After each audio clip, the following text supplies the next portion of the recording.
Welcome to Car Shopping Questions and Answers. If you are car shopping now or in the next 6 months, I want you to type me in the comments.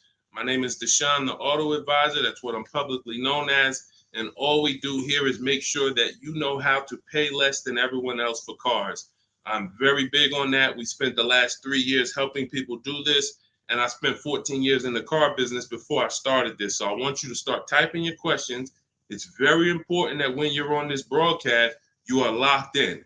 Block out everything else. There's a lot of stuff in this world that wants to distract you. When you are distracted, you pay more money. That is what happens. When you are distracted, you pay more money. The people who get the savings, the people who know how to pay hundreds, thousands less than everyone else are locked in. So if you're locked in, I want you to type the lock emoji, or I want you to just type locked in, and we're going to get the show on the road. This entire broadcast is brought to you and sponsored by my new digital book. It's called Cars from Home, 7 Steps to Saving Time, Money, and Avoiding Dealerships. You can get a copy in your inbox immediately for 75% off for the next 30 minutes. When you visit the site, in my TikTok bio or in my Instagram bio, you'll see a button to activate the 75% off. You won't pay the $97. In YouTube, you guys will see a comment posted for you guys. I have a link pinned for you. And if you're on Facebook, if you're watching, I have a link for you floating. You can click that and that'll activate your 75%. But it's only for 30 minutes and you'll have the entire blueprint of everything we're going to discuss today. So while you guys are typing your questions, start typing your questions. Start typing your questions. I want to talk to you about the process. Thank you, Kelly. Good to see you. The process that we use to get below market leases, new cars, and used cars. Now, I know that might sound foreign to you. The idea of having a car shopping process may sound foreign because you may be used to winging it. Oh, I just feel my way around it. I hope I do okay. That is not a recipe for success, and you're not going to accidentally get a below market price. It's just not going to happen. You don't accidentally pay less than everyone else. You don't do that by winging it. And what I want to show you is how you can do this without being a good negotiator. So we use a 7-step process. That's why my book is called Cars from Home. You can already hear our process is at home. Who likes being at home? Hit the like button if you would rather spend time shopping at home than in a dealership. Hit the like button. Our process is called Cars from Home for a reason. All of your leverage, all of your control is from home. There is no power in the dealership. That's why the only time we're in the dealership is to look at cars, to test drive, and to go home. That is what we are there for. To look at cars, test drive, go home. We are never there to buy or negotiate because you have no leverage in the car dealership. So all of you, if you're like Deshone, I'm glad. Like, I hate being in car dealerships. You're going to love what we talk about over the next hour if you lock in. If you lock in. Again, if you're locked in, I want you to type the lock emoji, or I want you to type locked in, because I only want to talk to the people. I'm only talking to you. There's tons of people that's going to come through this broadcast. They know they're buying cars this week, this month, next month. They just going to wing their way through it, and they can't lock in. And I pray that we can get them to lock in so that they can see. Because listen, watch this. What y'all going to see me sharing throughout this whole show is really the people who've been locked in before you guys. Look, people like Adina. She just graduated, got her 2024 Hyundai Elantra. She decided the lease was the best way to go for her. She's paying $365 a month, no money out of pocket. $365 a month. I know people right now. In fact, this reminds me when I was young, when I had my first, I got a Pontiac G6 lease. It was $256 a month. A friend of mine bought a car just like this, a Toyota Corolla. They were paying $500 a month. So you talk about 365, 500 and change.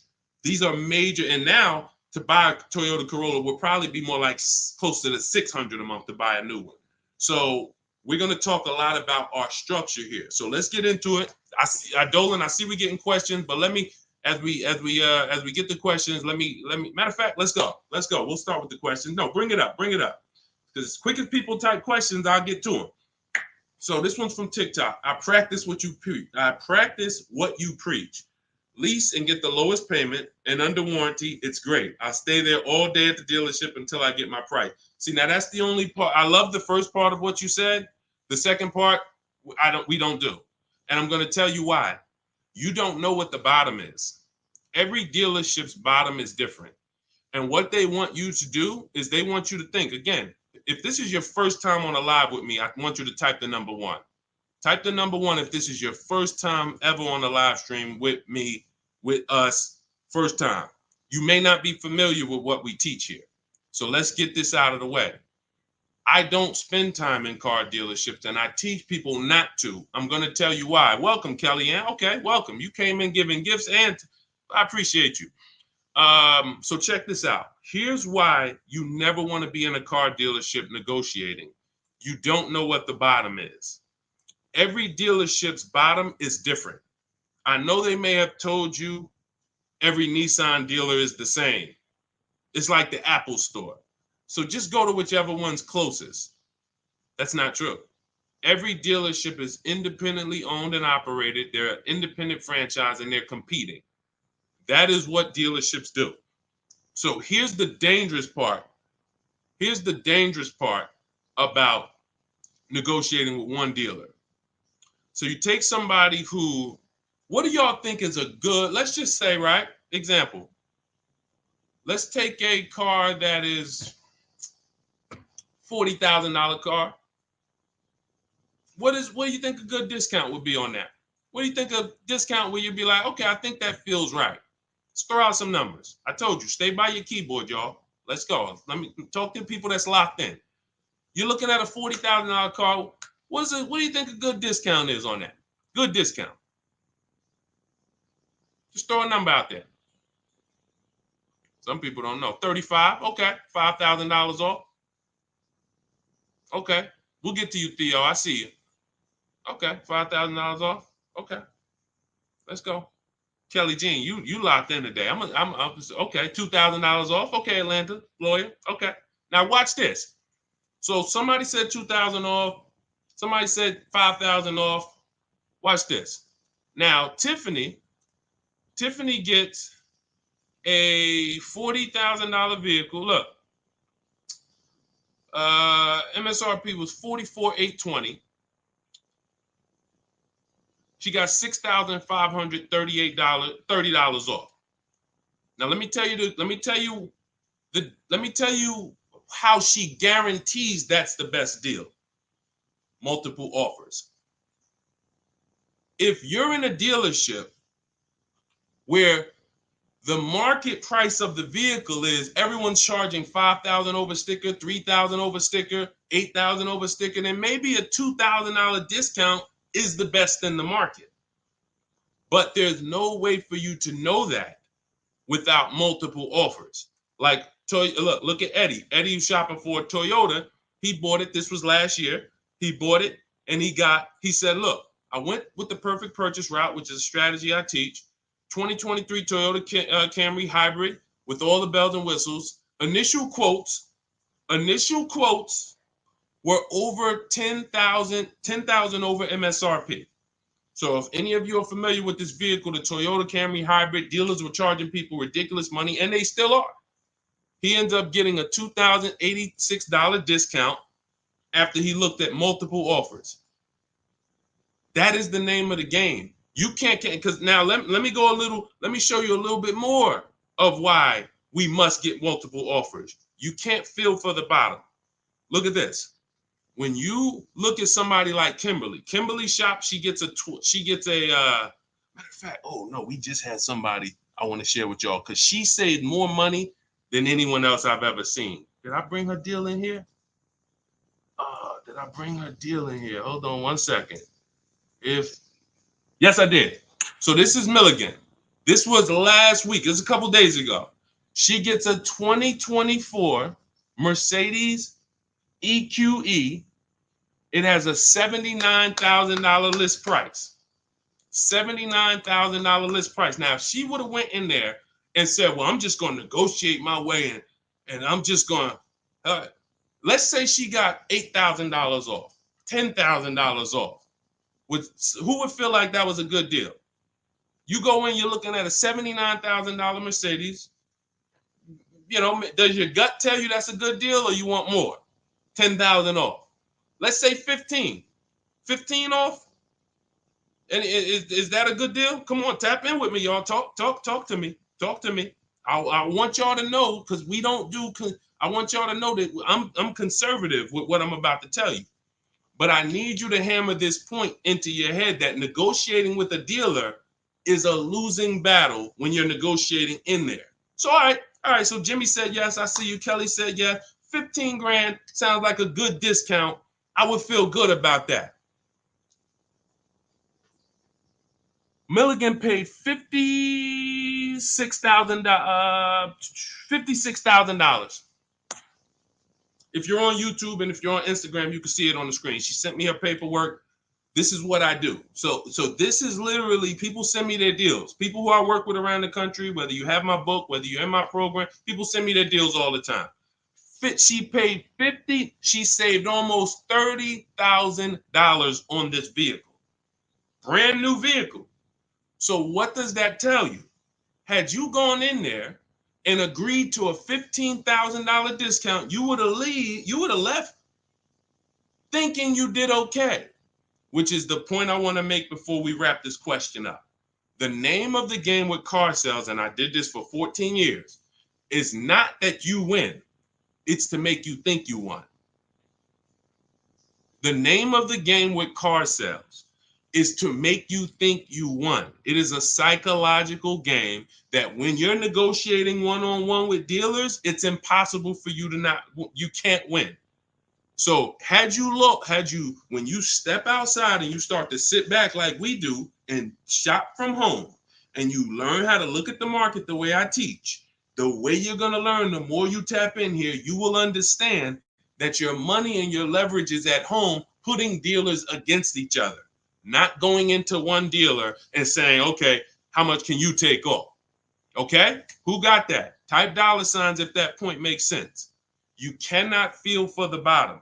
You cannot say, oh, okay, that sounds good. 3,000 off. That sounds good. 10,000 off. That sounds good. 20,000 off. You can't say that on any vehicle. Now, sometimes your best discount in the market is 8,000. Sometimes your best discount is, like you saw Tiffany a little while ago, 6,000, 6,500. But the only way you can guarantee that that's the best offer in the market is to be at home looking at 5 to 7 offers. And in my book, I teach a strategy called the 25 to 5, where we connect with 25 dealers online, and it literally takes us 20 minutes. I have all email scripts that you send. There's no talking. We use this for new cars and leases. And literally, you will get 5 quotes. That 25 to 5 get you 5 to 7 written offers so that you can see what the market is. And you're going to be amazed to see that the best offer to the worst offer is so far apart. When you're looking at these 5 to 7 offers, you're going to be like, wow, how could these dealers be so different? Because 80% of them are overpriced. So when someone tells you, hey, Tiffany, that's my best offer. Hey, Taryn, that's my best offer. Barbara, Ken, my best offer. They may not be lying to you. That's their best offer. We need their competition's best offer. And that's how we make sure we guarantee the bottom price. If Milligan would have settled for $15,000 off, she would have left another $13,000 on the table. We can't leave that kind of money on the table. Okay. So yes, I love that you seem to understand about leasing, the person who shared this question. But what I don't love is being in dealerships negotiating. I do not do it. I don't teach to do it. We stay at home and we make people bid for our business. That is the game. Okay. All of this is inside my new digital book, guys. You can see it. It's called Cars from Home: 7 Steps to Saving Time, Money, and Avoiding Dealerships. And you can see, Josh, I have a support email everywhere. You can see it on my screen. Every time I do a live, I have a support email. When you purchase the book, literally on the thank you page, as soon as you pay, as soon as you get your 75% off, it literally says, screenshot this page. And it says, here's my support team's email, just in case you may have typed the email in wrong. And it says, click the link below to open up your book. So you can open it right there on the thank you page, save it to your phone or your computer, and I email you a copy. So DM me. If you don't see the support team email, we share it everywhere. We share it everywhere. I don't want to share it here live publicly, but DM me and we'll share it. We'll share it so you can have it. All right. Hey, Deshone, I drive 31,000 miles a year. Can I still get a lease driving that much? Theo, great question. So let's talk to high mileage drivers. If you drive more than 18,000 miles a year, I want you to type HM for high mileage. Now, here's what's important for you to understand. And what I love about the way you ask this question, Theo, is you're asking to understand. You're not asking with assuming an answer. So check this out. If you drive 18,000, all right, I see you high mileage drivers. If you drive 18, I see you Toussaint. You have to think about something other people don't. This is how vehicles normally lose value. This is what I call the unseen expense. You must understand this. This is what I call car buying 101, depreciation. So the people who don't understand leasing or who tell you not to lease, they don't understand depreciation. They say things like, well, I don't like to lease because I want to drive as much as I want to drive. Here's the thing. You pay for your usage whether you buy or lease. Give you an example. Let's say you buy a vehicle today for $40,000. What's that vehicle worth in 1 year, everybody? Let me ask you. Throw a number out. You buy a vehicle today for $40,000. What is it worth in 1 year?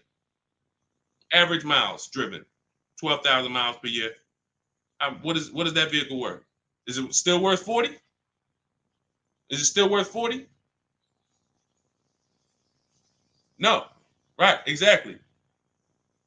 33. Let's go. Let's go. Shout out to the people that's not distracted.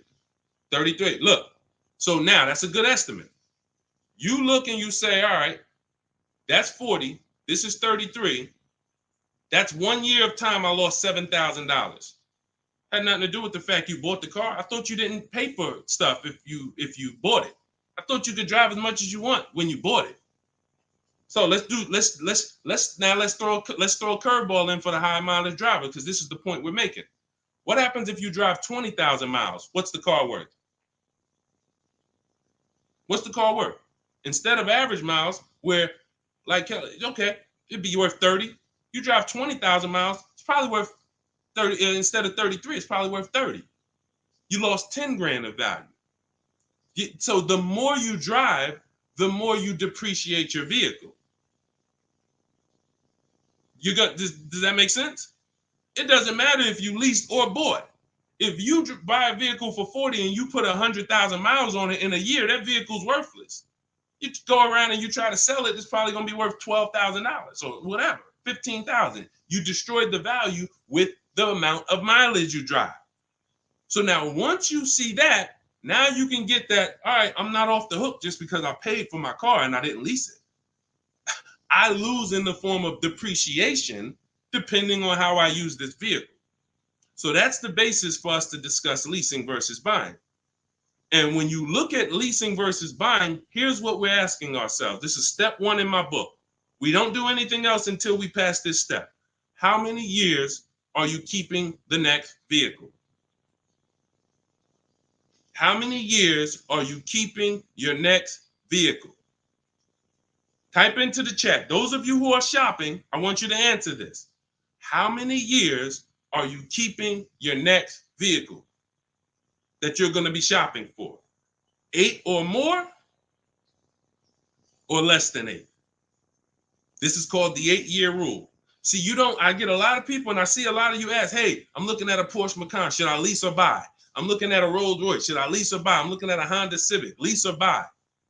It's the same answer. How many years are you keeping the vehicle? Because here's what you need to realize. You're going to lose the most value in 5 to 7 years. But after 5 to 7 years, after 7 years, the depreciation cools off and you start losing little value. Who has a vehicle outside they've had for more than 10 years? Type me. You got a vehicle in your driveway right now. You've had it for more than 10 years. I want you to type me in the comments. And we don't get many people nowadays. People are not keeping vehicles that long anymore. Okay, I see. Kelly Jean has one. Tiny Boy, I see you. All right, Naturally Dope. Okay. If you got a vehicle right now in your driveway, you've had it for more than 10 years, type me. Okay, I see you, just be you. All right. All right. These are called long-term. Look, been 18 years next month, naturally dope. Now, here's what's beautiful about them. Their depreciation is like this. What does that mean? Whatever their vehicle is worth today is probably going to be worth the same thing next year. I see you, E. Valentine. That means you beat depreciation. See, there's only two ways to beat it. Long-term ownership like them, or with a below market lease. You cannot buy a vehicle, have it lose value for 5 to 7 years, turn around and replace it and think you won. That's just not the way it works. You bought it for 40, you traded it and it was worth 15, and you thought you won. You lost $35,000 or $25,000 in that time period. Was there a way we could have gotten that car or a similar car and lost less than $25,000 in that time period? This is what we're trying to do when we're beating depreciation. So if you are a long-term person, those of you who said, yeah, hey, Jose got 10-year Cadillac, had it from 2011, perfect. If that's your plan, you don't think about leasing. But if your spouse says, I don't want to keep a car that long, I don't see myself keeping a car that long, then they shouldn't be thinking about purchasing because they're going to lose in depreciation. So now when you look at what a lease is you have an opportunity to overpay. There's 3 types of leases: market value, above market value, below market value.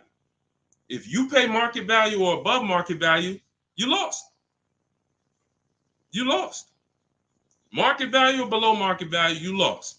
If you're enjoying this on TikTok, can y'all just double tap the screen? Just start tapping the screen. You're going to see the likes run up, and y'all just keep running them up. And what that does is it lets TikTok know we talking business over here, brings more people. If you're enjoying it on Facebook and YouTube, can you hit the share button, tag a friend in here so we can help them protect their money?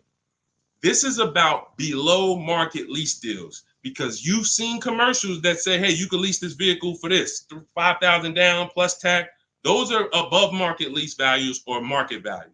When you see lease deals that look like this, and this is why I show you people who came before you. Danielle, $44,000 Audi, 2024, no money down, $550 a month.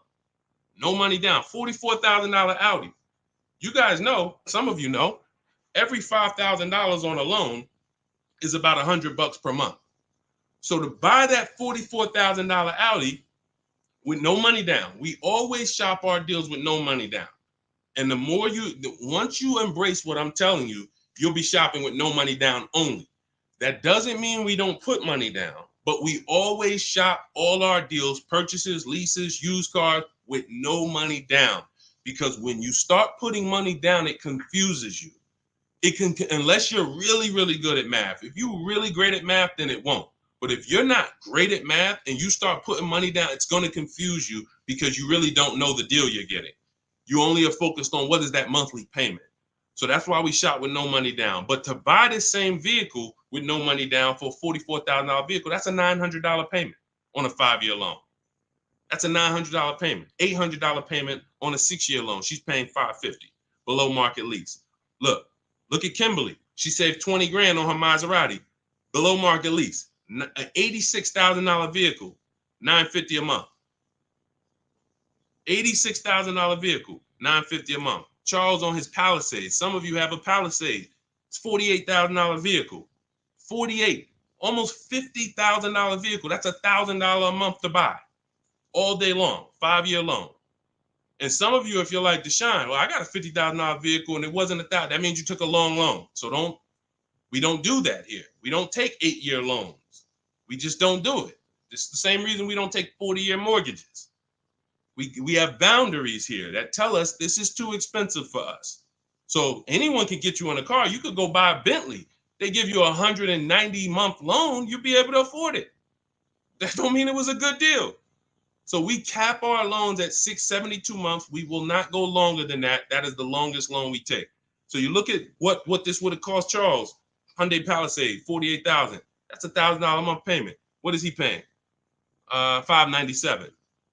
And you got people like Zafrina who just killed it. Look, $65,000 Jeep Grand Cherokee, $579 a month.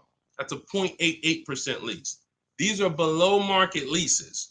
So when you're shopping for a below market lease, you are beating depreciation. Had they bought any of these vehicles, the vehicles would have depreciated way more than the small monthly payments they're paying to drive these vehicles. And then we look at Jen. Jen got an 18,000 mile a year lease. She bumped hers up to 18,000. Started out at 512 on her Honda CRV. Bumped it up to 18,000. Look, she went from 12,000 miles per year to 18,000 miles per year. It was literally 40 something dollars more per month, $50 more per month. So some of you see people and you're like, oh, they blame the lease for their mistakes. Oh, I didn't get enough mileage, so I ain't leasing again. The problem was you didn't get the mileage you needed because you let pennies stop you from actually having a good lease experience. Instead, you saw the payment for 12 and they said, well, if you want 15, it's $25 more per month. And you said, all right, well, give me the 12. Now you have a bad lease experience. You have a penalty because you didn't get the mileage you needed. That wasn't a smart thing to do. But blaming the lease is an even worse thing to do.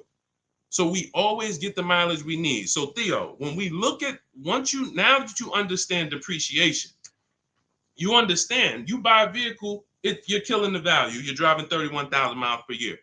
But if you bump your lease up, and I want you to shop for your leases with 12,000 miles, no money down, only first month's payment, taxes and fees in the payment. You get multiple offers. You need to get at least 5 to 7 offers. You could do it manually. You want to call around? You could do that. I do it, and I teach in my book. We do it without talking. Literally everything we do is email. We don't talk to car salesmen. And I'm a former car salesman. So trust me, when I tell you my system is you don't talk to car salesmen, it's better for them and you. When you go pick up your cars from the way we teach, the car sales people are thanking you. They're like, man, this was one of the quickest, easiest deals I ever made.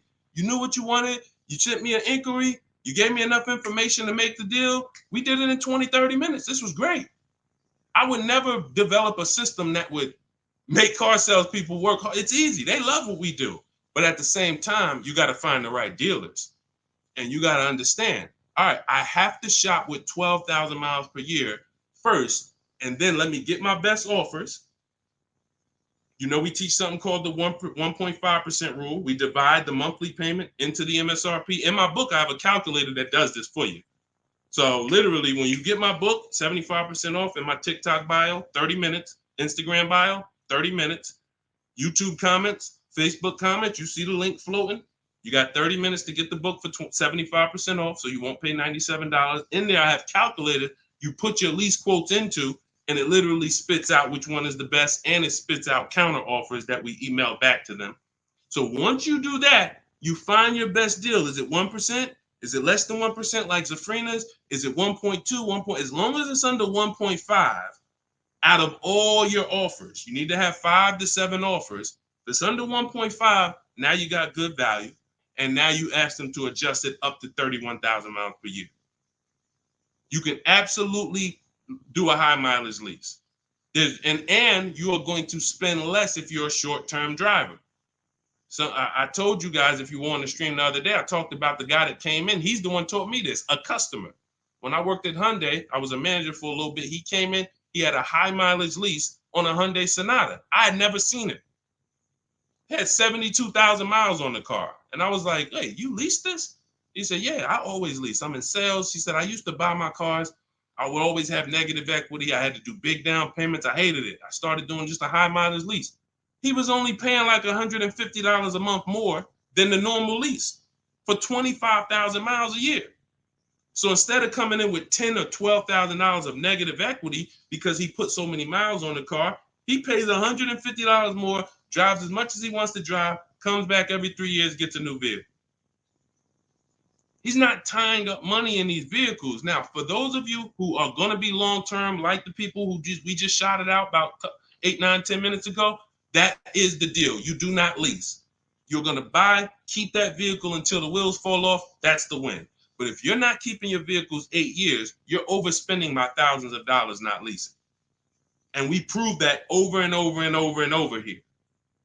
I want you to get from being stuck in the middle, either get to the lease side or get to the long-term owner side. Get out of the middle. That's where the depreciation hits are. That's where you lose in resale. That's where you overspend by thousands, and I need you out of there. Okay, that's a great question, Theo. Great question. Go ahead, Dolan. Let's shoot the next one in. Keep typing your questions, y'all. Could y'all keep tapping the screen on TikTok and keep running the likes up?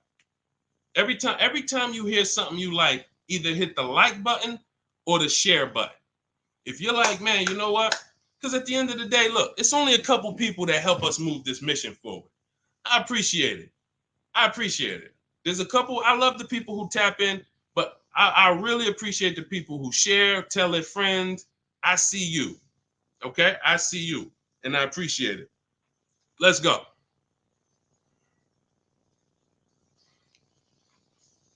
Okay, this one's from Instagram. If you negotiate with the manager, can you save because you're cutting out the sales guy? No. When you negotiate with a manager, I'm just trying. If I didn't have my way of doing it totally online by email, then I would be calling sales managers, and I'd only be dealing with sales managers. I'd be talking to at least 5. I'd be talking to as many sales managers as necessary to get 5 offers. And this is only for new cars and leases. The process for used cars is entirely different. We haven't had a question about that yet, so I'm not going to go into detail with it. But the process for shopping for used cars is totally different because that's based on marketplaces. But when we are talking and we're shopping for new cars and leases, we're only dealing with, I would only deal with managers if I wasn't doing it by email. But yeah, that's not going to help you save. What's going to help you save is getting multiple offers and seeing who's the best offer. Seeing which the first thing we want to decide when we look at a car. I was at the gym today and one of my friends showed me, hey, D, man, I'm looking at this car right here. This Lexus dealer had it on their showroom floor. I said it's 100 of them in the country. See, you fall in love with that one, and you seem to think, that's the only car out here like this, and whatever I can negotiate with them is great, man. 100 of those cars are around the country. 100. Maybe 30 of them are within 100 miles of you. My mission and your mission is to find which dealer is going to sell that car for the lowest price. That's the mission. It's very simple. And it's very simple when you're doing it from home. Very simple. We don't negotiate with one car. They're cookie cutter. I don't care if you're looking at the rarest Bentley. There's still a couple of them in the country. Because the more, when a dealer can make you think we're the only ones with this car, they can charge you what they want to charge you. And you're going to say things that are going to be like, charge me more. What does that mean? Oh, man, I ain't seen this one before. Okay, ching, cash register.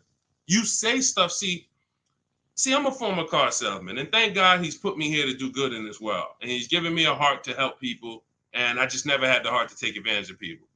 I know the business like the back of my hand. I've been a manager at Ray Katina. We had to run our own deals. Most car salespeople have no idea what I'm talking about. Me and my friend, we were just talking about this because the places we worked at, we had a different standard. We had to know the numbers. We ran the program. Ray Katina didn't have finance managers. A car salesman who just runs back and forth, no disrespect, but you don't know what we're talking about here. You say, all right, get the customer, go get the numbers. Get the customers, go get the numbers. You won't get that. But at the end of the day, that is like this. When I tell you that when you start putting dealers against each other, it's the only way for you to prove to yourself what I'm telling you is true. I can show you people all day long. I can show you Jen. I can show you Rosalie. I can show you these people ain't me. These people wasn't in the car business for 14 years. Ansley, look, got his car in 2 days. Look, he said I started the process Saturday, made the deal Monday. Got him a 2024 QX60 Lux, $58,000 vehicle, $554 a month. At home. At home. He wasn't in the dealership for 12 hours to get this ridiculous price. I can show you this all day long, but until you see that the name of the game is putting dealers against each other, and when you see how much you're going to save, you'll never go back to the old way. You'll never go back to the old way that you were programmed to shop. You weren't taught to shop that way. You were programmed to shop that way. Nobody taught you to shop like that. It just was like, oh, I guess I'm going to go get a car. Let me go into the dealership. No one told you to do that. It's an indoctrination process. So you got to get the mindset first. Biggest thing. That's why that's why there's a couple things that I do to let you know it's mindset first. Without the mindset, you can't get what we're talking about. Unlearn, relearn. That means you got to unlearn what you were taught. You got to unlearn what you do. If it's not working, unlearn it. You can't relearn it until you dump the old stuff. Cars from home. That's the mindset. That's the mindset. Anytime you're spending more than a couple minutes in a dealership, you got to ask yourself, I'm definitely not doing cars from home. This doesn't feel like cars from home. If you're home more, then you should be feeling like, okay, this is cars from home.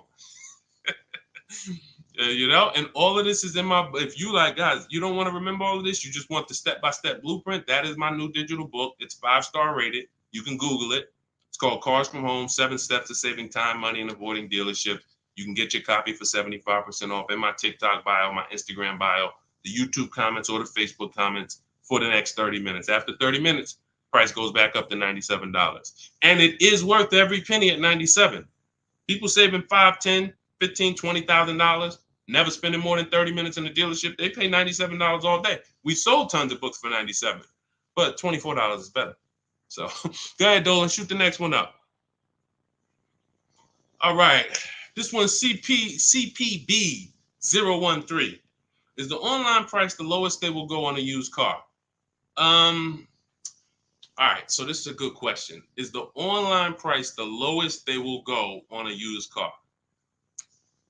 If I've narrowed it down and I see a car that is priced lower than everything else on a used car, now we're talking about my multiple marketplace strategy, because this is how we look for used cars. We're looking at all the marketplaces. Everywhere there are used cars at, we're looking at them. Cars.com, Carfax, Car Gurus, Auto Trader, CarMax, Carvana, Driveway, eBay Motors. 8 marketplaces. We open these up, we start our accounts. Once we narrow it down based on title, service records, accident history. We cannot,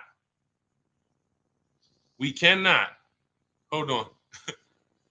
I got a feel TikTok is telling me, let me just, hold on. Can y'all still see me on TikTok? Give me a thumbs up. Give me a 1 if y'all can still see me on TikTok. Give me a 1. I just want to make sure. I just had a pop-up message on TikTok. All right. Thank you, Tiny Boy. Appreciate it. Okay, so you do not buy a used car without making sure you see the service records. There are a couple big things, couple major things when you're buying a used car you need to do besides price.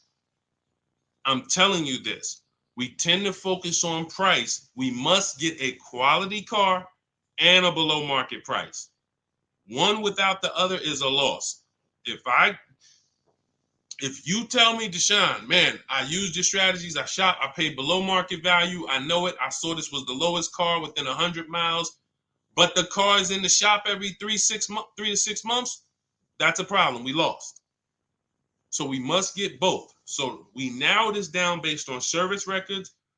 As of right now, Carfax is the only one I know that shows service records. So now you can pull this and you can use this on your actual, you can use this as a last case when you narrow it down. Now in my book, it's only one strategy I don't share publicly. It's my secret strategy to get free Carfaxes. I share everything else, but that's my secret sauce. So that's in my book. I'm not going to do that here. And I'm going to tell you why. One Carfax covers the price of the book. So, those of you who want my secret strategy on getting free Carfaxes, that's in my book. But once we get the Carfax, we can see the service records. If the service records aren't consistent, do not buy the car. That's my recommendation. I don't care how good it looks. I don't care if he tells you, hey, I used to change the oil. I changed it myself. Without proper service records, the engine could go before it was supposed to go. The transmission could go before it was supposed to go. Like, this is literally the worst thing you can do. And you don't want that. Okay, let that be a deal breaker. No service records, deal breaker. So another thing you do is you type the vehicle into Google. If you're looking at a 2017 Kia Optima, what you do is you type in 2017 Kia Optima reliability. Skim the articles. Just skim the first page. It don't take you 5 minutes. Look for any red flags. Owners report electric issues. This vehicle has less than average reliability. Once you skim that and you see you're either going to eliminate that vehicle or it's going to pass, after you do that, I want you to type in 2017 Kia Optima longevity. Now you're going to see websites that look at engines and transmissions and what owners say in the long term. And it'll say these vehicles may last 200 to 300,000 miles. This is how you get quality. Again, you cannot get a great price and then not a quality vehicle. It's a loss. We got tons of people, you may have had that issue. You felt like you were doing good, and then all of a sudden your car's having problems. Whatever price you paid for it doesn't matter. The car's having problems. So this is how we prevent that to the best of our ability. So you type in longevity, you may see owners report transmission issues at 80, 90,000 miles. If you're looking at a vehicle with 70,000 miles, isn't that important? Type dollar sign if you understand. If you're looking at a used car and it has 60,000 miles, you do that quick search I just said, and it says owners report transmission issues at 80, 90,000 miles. Wouldn't you want to know that? Quick search.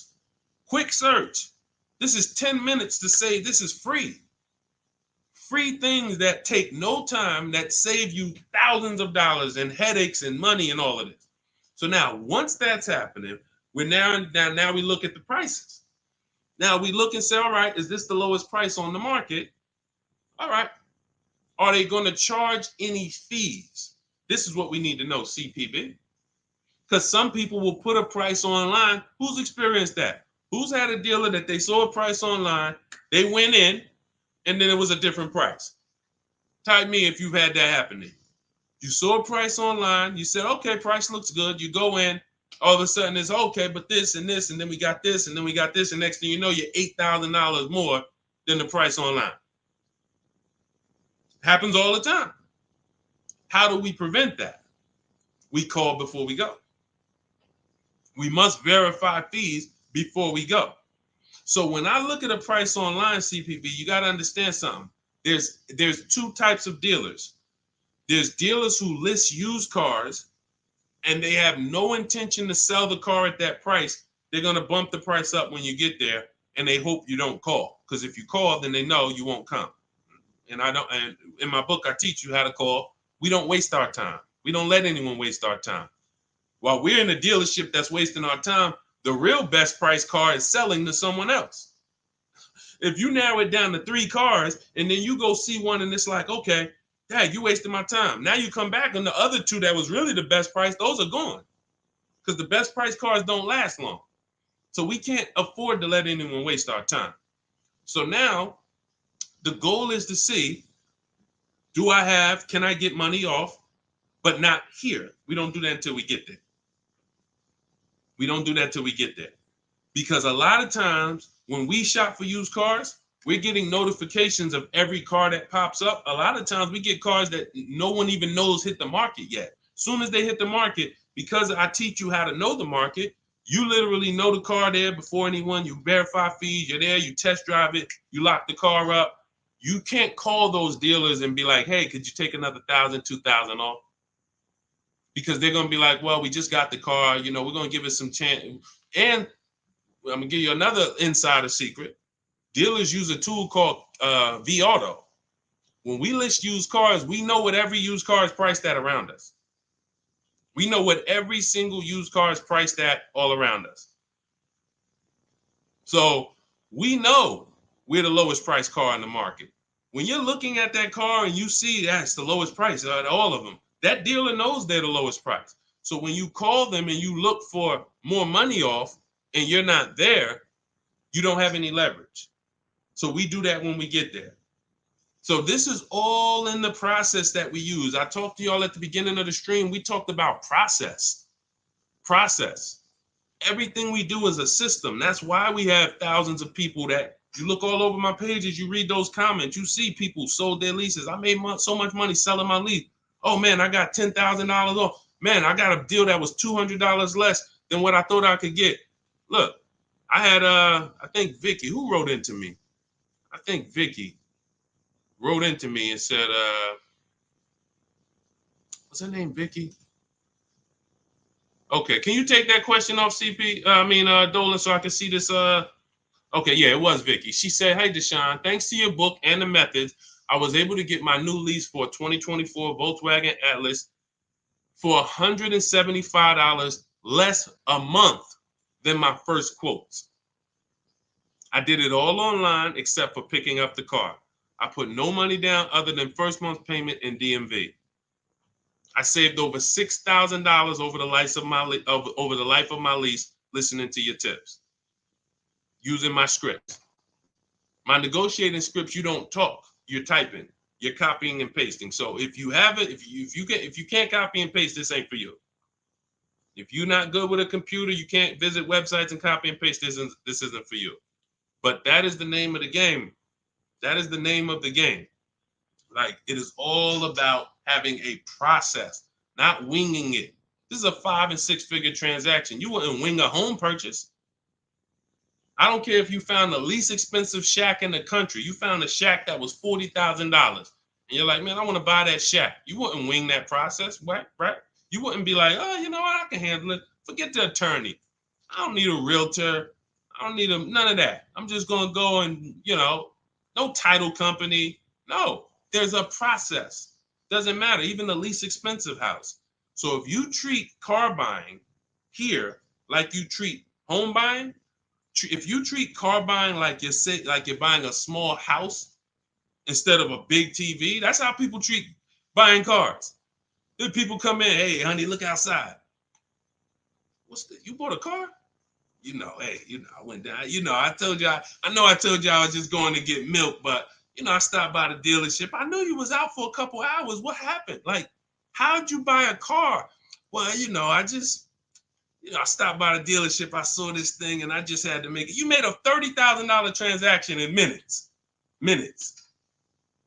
It's like it's a big TV, like you bought a 90-inch TV home. Look, honey, but I got a car, something that costs $50,000. I did it in a couple hours. This is why we're losing. And so part of what I got to do, y'all, I got to tell you the bad news. I got to tell you the bad news so that you can get to these prices. You're not going to get to these prices unless you realize that everything they taught you to do was for them to make more money. Once that clicks, you come over to our side and you join our side, and we'll just, you'll be winning for forever. New cars, used cars, leases, high mileage drivers, don't matter. We do it all. All right, go ahead, Dolan. All right. I'm in 3/6 years in my finance car. Okay, it looks like you're about halfway in, and would do anything to pay less than $660 a month. How do you feel about refinancing? Okay, so there's a right way to refinance and there's a wrong way. Refinancing should be you qualify for a better rate now, but you don't want to stretch the loan out.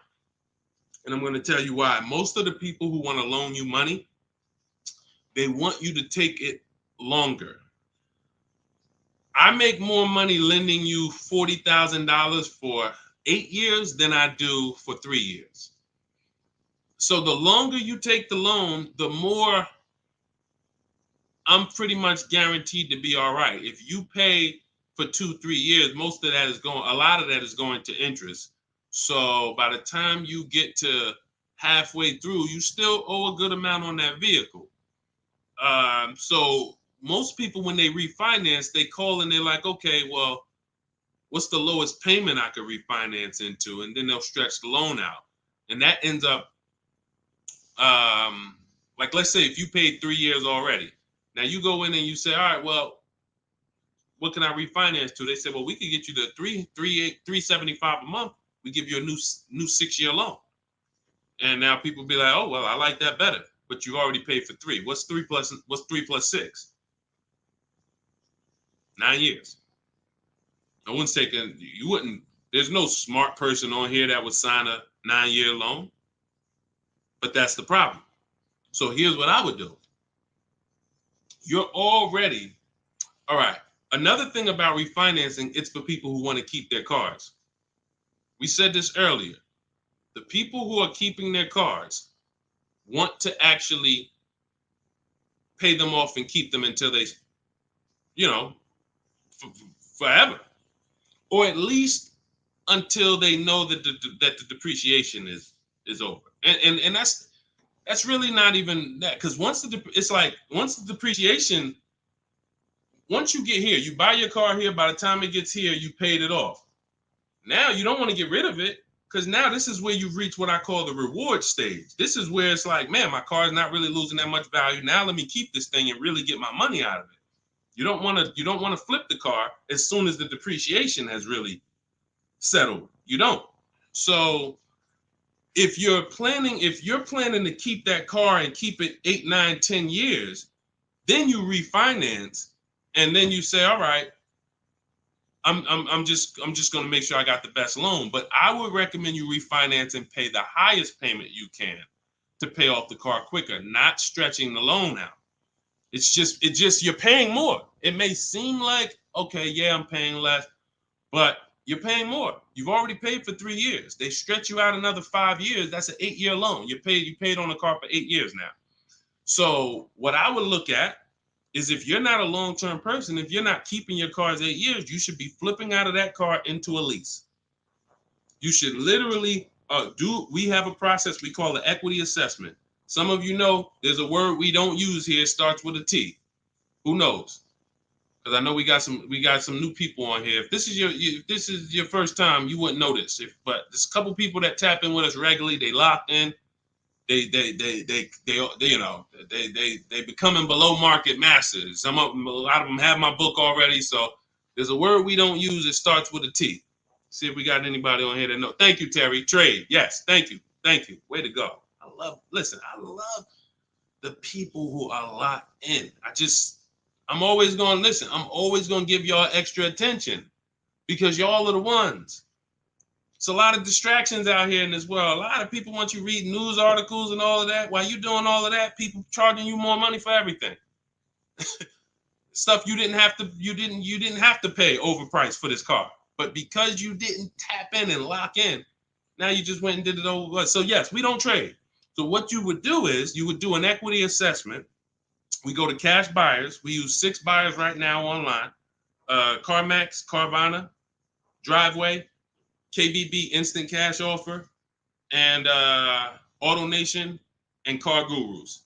That's 6 cash buyers. They compete hard. 3 of them link you to a local dealership for a cash offer. 3 of them are online car buyers for cash offers.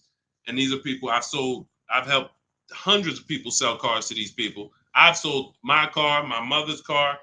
We both sold our leases, and I ain't gonna tell you what I made when I sold my leases, because that's when the market was high and every car was worth $7,000 to $12,000 more than it's worth today. You know, I'm so glad we look back and we helped a lot of people cash out and benefit from that market. That's no longer here. That's over. But there was a 3-year run where we were selling leases and making literally 5 figures. It's amazing. But anyway, the point is, you want to do an equity assessment. You want to let these cash buyers bid for your asset and see what's the most you could pay. You're not going to get money. You're not going to get these numbers on trade. So once you do that, you see how much you can pay. Now, we were switching to a lease. You get a below market lease on something, you drop your payment very simply. Very simply. You going into another finance though, it's going to be difficult for you to do that. It's going to be difficult for you to do that. Let me see the woman I had who went. She just did this. She literally just did what I just laid out for you. And let's see, what was her name? Melissa. Was it Melissa? Yep. So Melissa said, you see this a couple days ago, she said, I took possession of a 2025 Honda Pilot EXL. She realized, you know, she wasn't a long-term person. She's not keeping her cars 8 years. She's losing on depreciation. Once she learned that, she said, Deshone, I'm following the strategies. I'm flipping into a lease and I'm going into, leasing like a boss. She ends up leasing. She now gets her equity assessment done. She finds out she has $12,000 of equity in her old car. $12,000 of equity in her old car. Now, after she does her equity assessment, she says, all right, let me get my offers for my Honda. Let me see the dealer that's going to sell it to me for the lowest price. If you're on YouTube, if you're on Instagram, you can see this.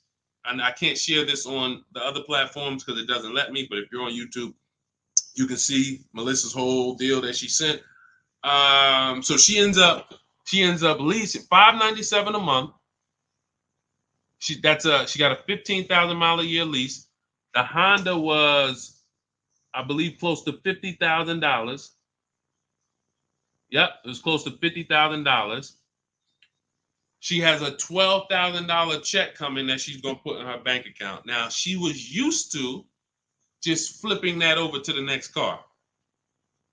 That's how they get you. See, hold on, I got it. That's how they get you. She's used to going into the dealer. What's my old car worth? Who's done this? If you'll be honest and say, ouch, you've done this. If you can't say amen, say ouch. That's what my old pastor used to say. You can't say amen, say ouch. When you look and you go, what's my old car worth? I want to use that for a trade. I don't want to put no money down. That's why I got my old car. Now what'll happen is that old car, you just flip the finance, and now when you hear the payment, it's like, okay, I guess the payment's not that bad, but you don't realize your old car was a $10,000 to $12,000 to $15,000 down payment that just stacked their profit, and now it's all types of bad. It's because it's too much money for a person to control.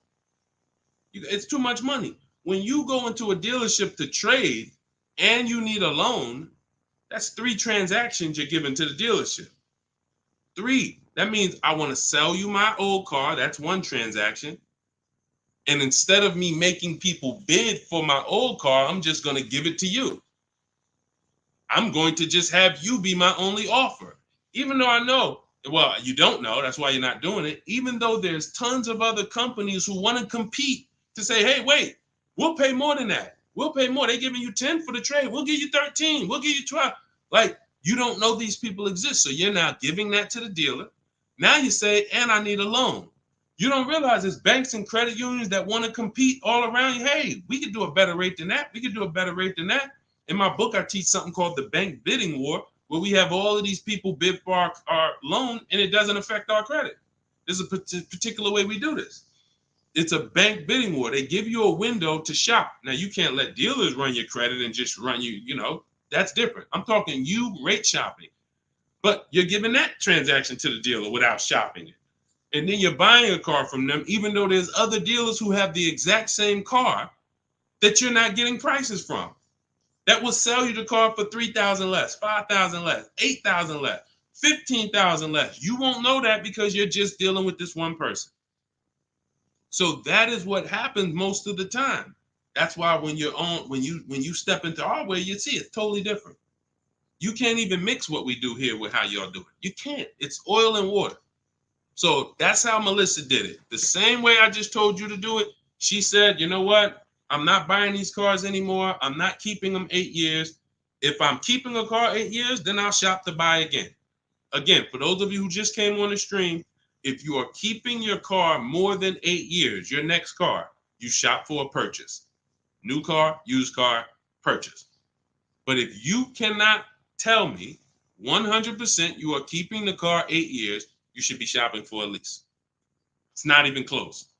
The prices paid, the quality of vehicles driven, as long as you're getting the right mileage you need, it's the best thing ever. New cars, and we're paying cents on the dollar compared to everyone else. But you have to bid these out. Can't walk into a dealer and say, hey, work me a lease out. You're never going to get these prices. Never. Go ahead, Dolan. Next question. All of this, for those of you who like Deshone, listen, I love what I'm hearing, man. It's no way I'm going to remember all of this. This is all in my blueprint. I'm not winging any of this. Everything I'm teaching is out of my step-by-step book. It's a digital book. It's called Cars from Home, 7 Steps to Saving Time, Money, and Avoiding Dealerships. You can get your copy for 75% off for the next 30 minutes. Now, if you visited the website already and the timer started, that means once that timer hits 0, it's not, you don't get 75% off. It goes back up to $97. So you won't get the $24 price. But if you get there before the timer hits 0, in my TikTok bio, in my Instagram bio, you can get your 75% off. It'll be in your inbox before we even end the stream. It'll be in your inbox in 5 minutes. Now, also, we have a link in the YouTube comments pinned for you to activate your 75% off, as well as a link floating on Facebook or in the comments for you to activate your 75% off. But once you get your book, I want you to screenshot the thank you page. One, it says right here, click below to open your book. So you can open the book and save it to your phone or your email right there. But then I also email you a copy. But sometimes you type your email in wrong. We have a great email system. We've delivered over 10,000 books, but we can't send a book to the wrong email. And that's what usually happens. So I want you to screenshot that page so you'll have my support team's email. And depending on where you're watching, you'll see the support email on the screen. But this is only for book delivery. This is not for questions. I don't do questions through email. All right. Jimmy, thanks. Just got the book. Can't wait to read and learn how to get a great deal on my next car. Congratulations. Use it, win. Follow it step by step. Don't change a thing. It's like McDonald's. I promise you. The reason why we have hundreds of people, I've worked with 2,000 people personally, and we probably got thousands of people that I don't even know about. Hundreds that have written me, text, DM me, emailed me. But I know we have thousands of people who've used our strategies to get below market prices and enjoy the car shopping process. Like, enjoy. How about that? How about, yeah, great to pay below market prices, great to save thousands of dollars. How about enjoying something, enjoying a process of something that you're about to spend 5 or 6 figures on? Not like, oh, just get me out of here. I've had people who I've seen them. I see them at the dealership when I was in there. They can't wait to get it over with. Oh, I hate this. It's a shame. It's a shame. We enjoy car shopping. When you're in control, when you're making people bid for your business, when you see companies, banks, dealerships fighting in your inbox, hey, look at my offer. Look, hey, anything we can do? When you feel like that, you see you are the prize. You see, you're the prize. Your business is the prize. The way we shop, we're the prize. The way you've been taught to shop, you're begging. You're just begging. Come on, can you take off another 1,000? Come on, you really gonna lose a deal over, $20 a month? Come on, I know you can do better than that. You're begging. Mm-mm. Mm-mm. Yeah, congratulations, Jimmy. Keep me posted and make sure you email me your deal when you get it. I can't wait to see it. Go ahead, Dolan. Got a time for a couple more. All right, let's get through as many as we can. Let's go. Just be you. What's average credit score you need for a good lease with no down payment? I would say I like to see people around 670, 660. Depends on the vehicle you're shopping for. Now, there's some vehicles that won't let you be their first lease. If you've never had a car loan, you need to have a car loan. Mercedes was big on that. They wanted you to have a car loan or lease prior to them. But usually a 680 could get you approved tier 1 for most vehicles that I've seen. Now, it's not all about credit score. It is. I have something in my book I call, it's called, leasing and credit. And what I tell you is it's about profile. It's more about profile than just score. Profile is like nothing gets you approved for a lease like a paid car.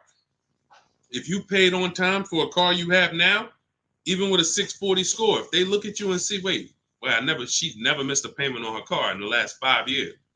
There's a good chance you're going to get approved because that weighs heavy, But if you don't have a car or a paid off car, then you want to have a higher score, 680, 690, 680 I usually see. And again, it depends on the vehicle, but most vehicles that I've seen with a 680, solid profile, good income, you don't have to make a lot, they need to see that you can afford the vehicle.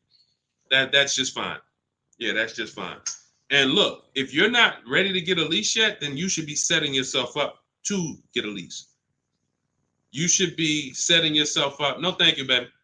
You should be setting yourself up to get a lease. What does that mean? If you don't have the credit to lease right now, the last thing you want to do is go get let me tell you what people do. Can't sacrifice. Can't sacrifice. You don't have the credit, but you want to drive the nice vehicle. So you're going to go out and you're going to spend 20, 25, 30 and say, hey, what could you get me to on that? Now you go out and you're paying $800 a month. Now, you're already slightly shaky in your payment history. That's a problem because you're biting off a big payment. You're typically going to overpay for that car, and the interest alone is going to be an overpayment. Not to mention the price of the car you pay. So you're getting charged more for interest, which is normal. But without shopping strategies, now you go and you overpay for the car. So you might overpay for the car, and now you got a 25% interest rate. You're burying yourself. So now you look up and you say, okay, next car, am I any closer to leasing? Not if you missed a payment on that. One late payment on that, no, you jacked yourself up. So what I teach people to do is when you don't have the credit, get something very inexpensive. Get something that you can get the least expensive car that you can get a loan on. Get a car that was like a Hyundai Elantra or, Toyota Corolla, something small. That was the smallest car you could get, because the smaller car you get, that means you could get it pre-owned and it won't be that expensive. Like, all right, a Hyundai Elantra is $24,000 brand new. That means I could get, if I wanted to spend 10 grand on one, I should be able to get one that's like 7 years old, 8 years old. It's only 24,000 new. I shouldn't have to, but if I'm looking at a car that was 50,000 brand new and I want to spend 10 grand, then, I'm going to get a 10-year-old one with 100,000 miles. So we want to get the least expensive car, the smallest car, no frills car, just to have a payment history. Build that payment history, $250 a month, pay them, work on your credit. Now in 18 months, you go and you flip to a lease. 18 months, 2 years, you go and pull up in a brand new car. The people going to look and say, oh, man, I ain't realized, man, I saw you pull up in that old thing, and I was like, man, what's she doing driving that? But you ain't know. This is a plan. This is a strategy. I'm not going to go and bite off a expensive car. What I need to, I need the nicest car, knowing that my credit isn't there yet. I'm going to sacrifice now for 2 years, get a car with a low payment, make sure it's reliable. I call this a smart car. It stands for saving money at the right time. And then in 2 years, I'm flipping into a brand new lease because I worked my plan. But that's a plan. How many people I saw with bad credit driving Dodge Chargers? I look at what they paying and it's like, yo, dog, this is a horrible deal. Why'd you do this? You couldn't just sacrifice. You already make the money. You could have bought a less expensive car, fixed your credit, and in 2 years you've been driving a new Dodge Charger with, leasing it. Like these are the things that I tell people with bad credit, because it's a real financial. You need a plan. You need a plan. So good question though, just be you. All right, go ahead, Dolan. Send one more in. Let's go. Everybody getting value. If you're getting value out of the stream, type dollar signs. Type dollar signs. This is what we do over here. I see y'all running the likes up on TikTok. Shout out to everybody tapping the screen. Appreciate y'all. Queen Daphne, I was leasing for 20 years and I bought this last car. I have 76,000 miles on it in 4 years. Now I want to get a new one. See, you're a lease person. So you shouldn't, you're a lease person. You should be leasing, getting yourself, if you have in 4 years, 76,000 miles, that's about, it's probably about 18,000 miles a year. Look, here's the thing. Look at Jen. If you didn't see Queen Daphne, I shared Jen's deal earlier. Look at Jen. She got the exact lease you need. Look, finalized my deal this evening. Honda CRV hybrid, very popular vehicle. 39,155, 512 a month at 12K. We always shop 12K with no money down. It was a 512 a month payment. That's a 1.3% lease. 512 on a $39,000 vehicle. So now once we shop our deals for 12, that's when we adjust with the dealer who wins the bid. Whatever dealer wins the bid, now we adjust the mileage with them. We customize it with them. So she said, okay, she told the dealer she wanted 18,000 miles per year. It went from 512 to 563 a month. That's it. Literally. $50 more a month. And she's driving 18,000 miles per year. $50 more. That's what people don't do. They take the 12, $50 more a month times 36, that's $1,800. $1,800. $1,800 over a 3-year period. $50 more per month. She gets what she needs instead of a person who says, well, I really needed 18, but I got 12. So you got 6,000 less miles than you need. Multiply that by 3 years. That's 18,000 miles over you're going to go. At 25 cents per mile, you're going to be charged. 18,000 miles over at 25 cents per mile is $4,500 penalty. This is what we call penny wise, dollar foolish. Penny wise, dollar foolish. I'm going to pay $4,500 at the end to avoid paying $1,800 over 3 years. Y'all understand? You understand? It's always about getting the mileage you need. It's always less expensive to get the mileage you need because people think they can avoid that. They think, some of it is the dealer's fault and some of it is the person's fault. The dealer may lie to them and say, hey, if you go over mileage, don't care, just come back and we'll get you out of it. They're just rolling that $4,500 penalty over to the next car and burying it and stretching it out. That doesn't go away. You cannot, because you know why the dealer has no control over this? Because the dealer has nothing to do with that. It's the bank's vehicle. The bank is expecting you to bring back the vehicle with the mileage you said. So when you bring it back and it has 18,000 more miles, you owe the bank. The dealership is out of it. The day you buy the vehicle, that paperwork signed, the check gets cut, dealership gets paid, dealership's out of it. They have nothing to do with the car anymore. It's between you and the bank. That's the bank's car. That's why when you drop off a lease, you pay a disposition fee to get the money, to get that car back to the bank where it belongs. The dealer has to transport it to the bank. It's their car. So it's always, we always shop for what we need. And it's a small amount of money. So what you do, Daphne, is you do your equity assessment. We talked about it. If you missed it about 10, 15 minutes ago, you can go and watch the YouTube replay. Or if you want everything I teach step by step in my book, it's in my digital book. You can click the link in my Instagram bio or in my TikTok bio. You get 75% off, so you get the steps for $24. As long as you get there before the 30-minute timer goes to zero. But what you do is you do your equity assessment to find out the most money a company will pay you for your current car. See if you have equity or do you have negative equity. And once you do that, now you move into shopping for your replacement lease. And it's simple. You separate those two transactions and you'll be just fine. And it's very, very simple. But I wouldn't, unless you're keeping your car 8 years, don't do this. And this happens a lot. People who love leasing, enjoy leasing, and then all of a sudden you buy something and it's like, nah, you know what? I really want to get back to leasing. That happens. I did it. And I broke my own rule. And here's the thing. When you break your own rule, y'all see, because I'm about to replace this truck, because I thought I was going to keep it 8 years. This is why you have to know. When I bought this pre-owned Infiniti truck, I got a great price on it. Saved 42% off the original price.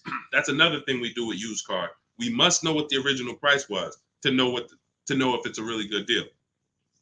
We didn't go into detail on that in this show, but that's a big deal. You cannot. How do you know you're getting a good price on a used car if you don't know what it was originally priced? What equipment it was, what packages it had in it, what was the original list price, and what's the asking price? That's how we calculate discount. I call that the true value discount. That's in my book. So, but when I got it, I got a great deal on it. Now, when I look at the money that I paid over 3 years, once I get this new lease, you're going to see that I could have just gotten the lease. I could have just gotten the lease when you compare a used car, great deal on a used car, to a lease, they're about the same money coming out your house over a 6-year period. If you got one vehicle and you kept it for 6 years versus 2 leases, it's going to be about the same money on 2 pre-owned cars. Now, comparing a new purchase to a below market lease, totally different money. thousands more for the new purchase, thousands more. We've already hit on that throughout the stream. But what I'm going to show y'all when I do this is the amount of money that I put into the car over 3 years, over the almost 2 years I've had it. I could have just leased a brand new car for the same amount. So it's not that I overpaid, but what I could have been driving had my structure been right. And again, that's why the 8-year rule is so important. If you can't guarantee you're keeping the vehicle 8 years, you should not buy it. You should be shopping for a lease. That's the name of the game. It's not even a question. We continue to prove that over and over and over again. So anybody, if you just jumped on, you can watch the YouTube replay. You can see all the lease deals that we shared. Again, the message is get from one side, get out of the middle. Get out of the middle. You either want to be on the shopping for below market lease side, or you're a long-term buyer keeping your cars more than 8 years. Everyone who's buying their cars and trading them in, or buying them, paying them off, and then trading them in, you're losing the most money because you're on this depreciation curve. Again, we're just recapping what we covered in the show so far. This is how you're losing value, and then as soon as you get to the bottom where it's starting to cool off, you replace your car and you go do this all over again. So you need to get to one side. You either want to be shopping over here for below market leases, or you're keeping your cars long enough to beat depreciation, like the people we talked about earlier in the show who said they had cars for 12 years, 10 years, 15 years, 18 years. That's the name of the game. You don't want to be leasing and then buying the lease. You're mixing them. You don't want to be buying the cars and then replacing them before they're paid off. You're stuck in the middle. So let's get in the right structure. Again, all of this is out of my new digital book. It's 5-star rated. It's called Cars from Home: 7 Steps to Saving Time, Money, and Avoiding Dealerships. It is the blueprint for below market leases, the blueprint for below market used cars, new cars, high mileage drivers, high mileage leases. Everything you need is in there in a step-by-step fashion, making banks and credit unions bid for your business instead of just going with one bank. Rates are high. Whenever rates are high, you need to be shopping rates. Even when rates are low, you need to be shopping rates. And you're not, this is all money. 2 points on an interest rate literally could be $2,000-$3,000. That's big money. So we need to know this. All of this is in the book, and you can get your copy for 75% off. It is a digital book. So anything that happens new in the industry, I update it. Example, Vroom went out of business. Vroom used to be on our list of people to sell our cars to on the equity assessment, and they were on our list of pre-owned cars. When we would shop for pre-owned cars, Vroom was on our list. Vroom went out of business. I went right into the master file, updated it. Everyone who opens up the book, you never saw Vroom since then. I couldn't do that with a print book. If I had 10,000 copies in print in people's houses, how do we update it when these companies go out of business or when a new website comes into the market? So with a digital book, we do that. You get free updates for now, and that's what we've been doing. So 30 minutes only. Once the timer hits 0, the price is $97. Once you get to, before you, where can you go? TikTok bio, Instagram bio, Facebook link in the comments, or it's floating, YouTube pinned comments. Get there, get your copy for 75% off. And please send me your deals. When you make your deals, send me pictures of the car, send me the details. I can't wait to see it. All right, we'll be back for another stream. Shout out to everybody who checked in. Shout out to everybody that was locked in. God bless y'all.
Welcome to Car Shopping Questions and Answers. I am your host, publicly known as Deshone the Auto Advisor. We do these shows throughout the week to make sure that you guys know how to have a process to get below market deals. There's three types of prices you can pay with any car: market value, above market value, below market value. Below market value is reserved for the people who have strategies. It's not for the negotiators. Great negotiators pay market value all the time. They never know it. The only way to guarantee below market deals is to master the art of putting dealers against each other, looking at multiple offers. That is how you guarantee below market deals from home. So everything we're going to be talking about today is something we call the cars from home mindset. You do not need to spend more than 30 minutes in a car dealership to pay below market price. What you need to do is learn how to make dealers compete for your business so that you can stop begging for discounts. So you'll see this in a whole different way. We got a couple questions already that came from TikTok. So we'll get to those. You guys can start typing your questions. We have Dolan in the background. He's moderating and he's going to bring in as many questions as we could get through in the next hour. So we're going to try to go as fast as we can. Let's get the show on the road. Everything you're about to learn is going to be out of my new digital book. It's called Cars from Home, 7 Steps to Saving Time, Money, and Avoiding Dealerships. And as part of our welcome offer, you can get a copy for 75% off. It's normally $97 and it's worth every penny. You can Google it. You can see it's 5-star rated reviews, but I want to make you a special welcome offer to get your copy at 75% off. You can get it in my TikTok bio and my Instagram bio. Just click the link and it'll activate that 75% off. And for those of you watching on Facebook, you'll see a link floating. And for those of you on YouTube, we have a link pinned in the comments for you. So, but that's only for 30 minutes. Once that countdown hits 0, the price does go back up to $97. So even if you miss it, you want to get your copy. It'll be everything we're talking about. Okay, Dolan, let's get going. You can put the first question in. This one's Angie B. How are you? So I just got pre-approved for $30,000 from Nissan. Should I ask about the interest rate and loan? Yes, you should. We don't usually, in fact, we never get pre-approved from a car dealership. Nissan is, I was at the gym earlier and somebody said, hey, I went into my Lexus dealer and, I said, you own a Lexus dealer? He said, well, what do you mean? I said, you said it was your Lexus dealer. You said, I went to my Lexus dealer. I said, that dealer is independently owned and it's for profit. It's not for you. These people are not your friends. He said, no, you're right. He said, they are nice though. I said, well, you make more money when you smile while you're taking someone's money. So there's people who make tons of money, they never smile. But if you smile, you'll make even more money. The point is to understand that someone who has an interest in making money on you should never be your only offer. Never. Because you don't know how much they've built in for themselves. So when you get this pre-approval offer, the best thing for you to do is to, all right, there's some smart people on here that know this. They know this particular part. You separate your car purchase from your loan. You can't mix these two things. I want you to start looking at Angie. I want you to start looking at your car purchase separate from your loan. There's something I call the 3 pillars of great car deals. 3 pillars. And if y'all are on break or something, or you should have a pen taking notes, unless you're gonna watch this replay, because we're gonna cover a lot of stuff in the next hour. 3 pillars of great car deals. You must get a great deal in each pillar to actually get a great deal. First pillar, who I buy my car from. Second pillar, who I get my loan from. Third pillar, who I sell my old car to. Those are 3 independent transactions. So when you give a dealer your old car, because you said I'm going to trade, now you give a dealer your loan.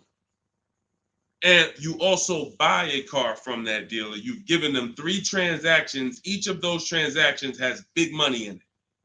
How do we know each one of those transactions have big money in it? Well, I spent 14 years in the car business, 5 years Mercedes, 5 years General Motors. That's how I know. But how you can know is to look at the fact that there are companies that only want to lend you money to buy cars, and they want to fight for your business. There's banks and credit unions out there. They don't sell cars. They sell money. They sell money. They want to compete. Please give us a chance to earn your business. You're going to start doing that. There's companies out there, Driveway, Carvana, Kelly's Blue Book Instant Cash Offer, AutoNation, CarMax, Car Gurus, 6 offers. There's companies that buy cars. They pay cash.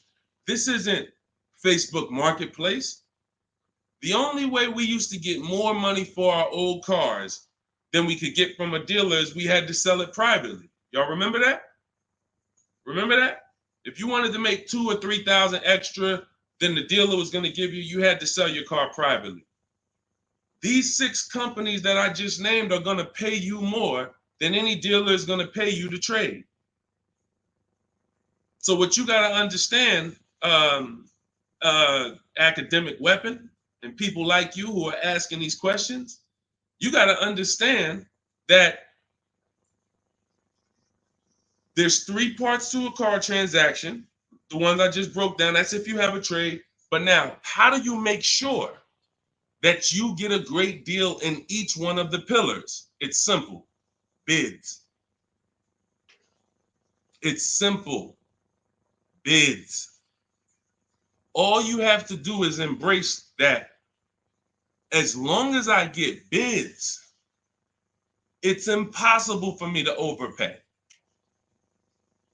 This is great for the people who's not a good negotiator. Let's be honest here. If you're not a good negotiator, type not me. You're just not good at it, or you just don't like it. Just type not me. Or me. It doesn't matter. Just something to tap in. Be honest. I see you, academic. Okay. Anyone who's just not, and here's what I know, because I'm taught this in sales. Only 15% of the population is. Only 15% of the population is comfortable with conflict. Hey, Terry, thanks for being honest. This is how we're going to win, being honest. So when you look and say, well, if I'm not a good negotiator, how do I get below market prices? It comes back to bid. So everything I'm teaching you is based on a bidding system. What you should be doing, Angie, is I'm gonna teach you something I call the bank bidding war. This is in my new book. So when you get your copy of the book, you'll see the entire bank bidding war blueprint. I tell you how to do this step by step. The credit bureaus, dealers don't want you to know this, so pay attention. Everyone hit the share button. Shout out to the sharers. I need everyone who shares to hit the share button. If you're on YouTube, hit the like button. Hit the like button, because we're about to drop something on you that I know you've never heard. Pretty much everything you're going to hear you've never heard. But let's go deep on this bank bidding war. The credit bureaus allow you to have multiple lenders access your credit within a certain period of time. And as long as you let them all access it in that period of time, it's going to have the same effect on your credit score as one hard inquiry.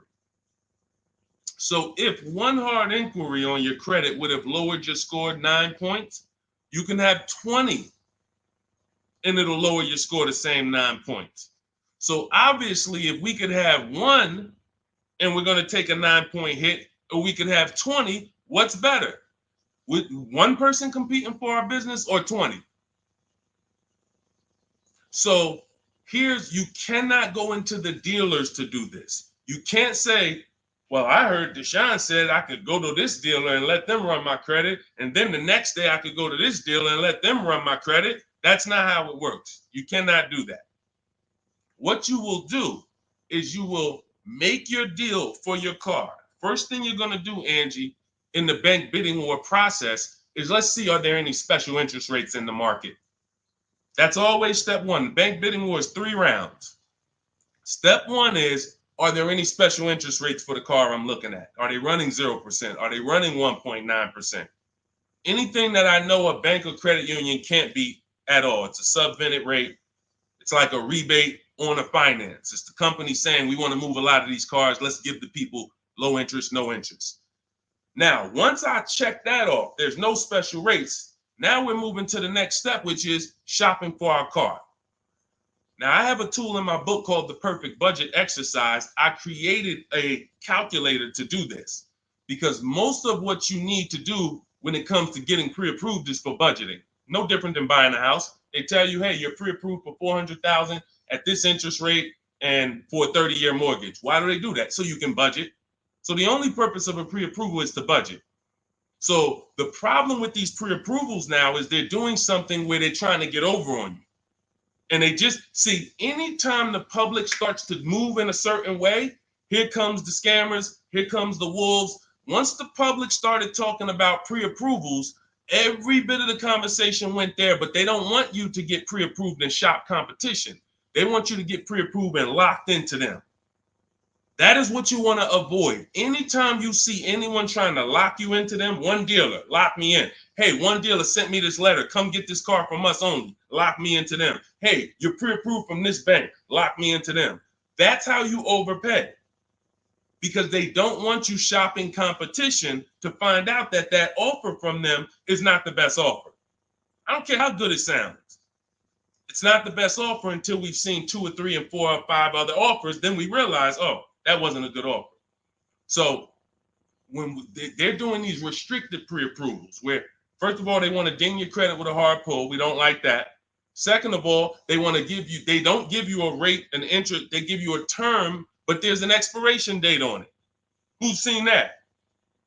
Who's seen that? Your pre-approval is only good for 30 days.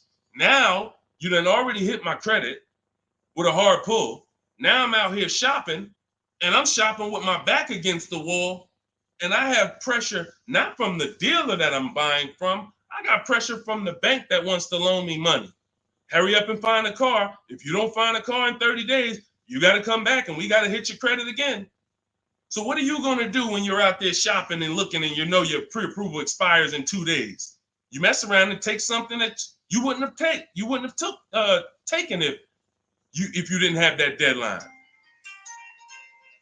So this is not what you want to do. This is not what you want to do. Hold on one second.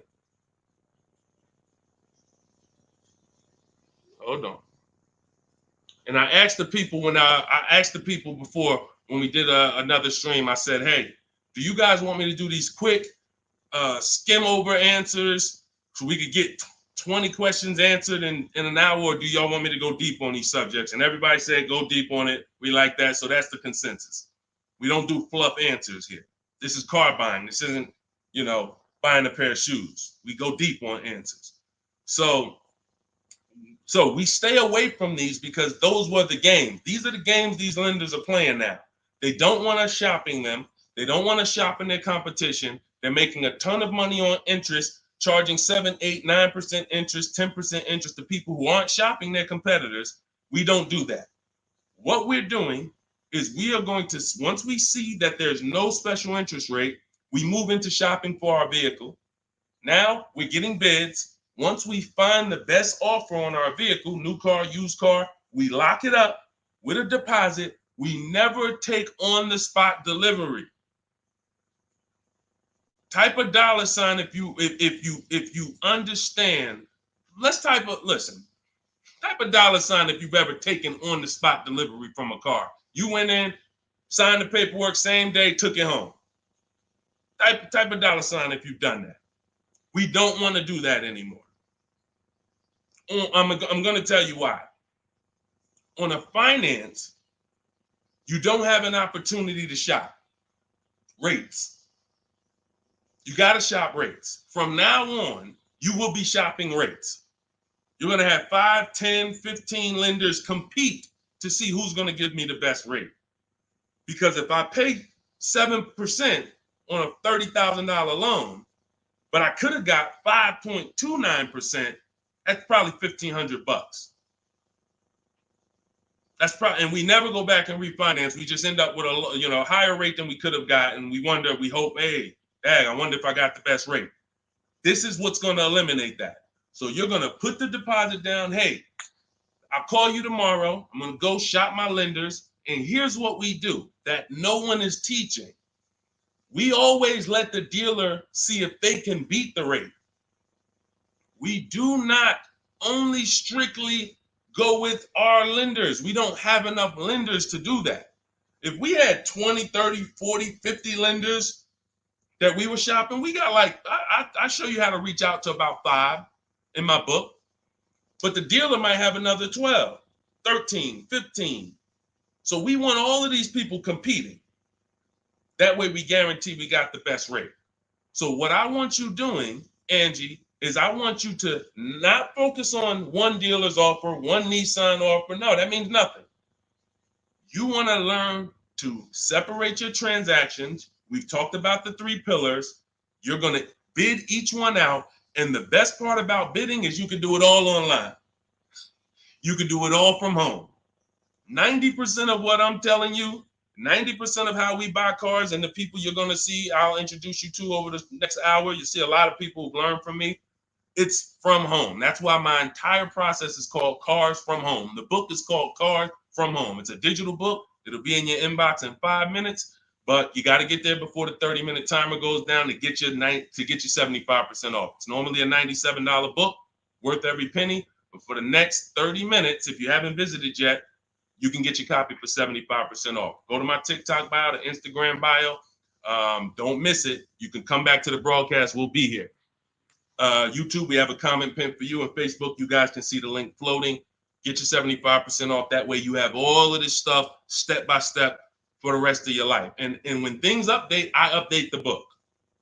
So that's another reason I love a digital book, because things happen, things change, new websites come out, boom, I go right in, boom, boom, update it. I don't charge you. Hey, you bought my book 18 months ago, but here's version 2. Send another $32 to, no, I want people to win.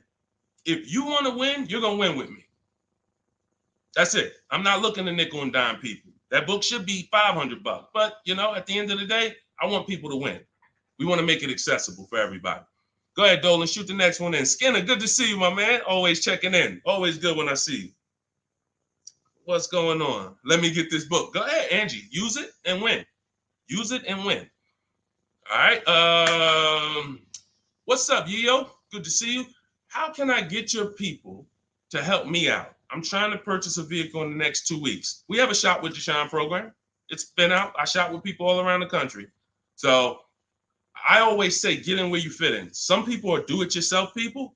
Anyone who's a do-it-yourself person, we have the master blueprint. It's step-by-step. There's different paths. So you're not reading a book on leasing, buying new cars, used cars, high mileage driving strategy. You're not reading all of that and then trying to see what I do. There's paths.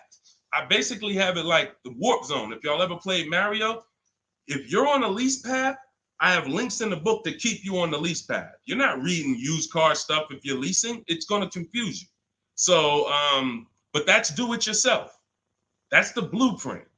Some people are like, okay, I want to do it with you, Deshone. Can we work together? How can? Yeah, we have that too. And we have to. So I put the information out. There's no excuse. There's no excuse for you 2 years from now being on my live and saying, hey, I'm still trying to figure out the car buying process. There's no excuse. You got a 14-year veteran here who nobody in the industry can control me because I don't work for a dealership. So I tell you everything that I do to buy cars below market value, lease cars below market value. All the people that you see, you guys know, if you've been on any of my streams, you know we share 10, 15 people an episode sometimes who are reporting their deals. So at the end of the day, you get in where you fit in. Get in where you fit in, but find a place to get in. I don't care if you watch all my free videos on social media. Now, once you get my book or you work with me, you can stop watching those videos. There's no point in you watching my videos warning people when you're inside with me and you got my blueprints. So it's just about getting where you fit in. That's all. Go ahead, Dolan.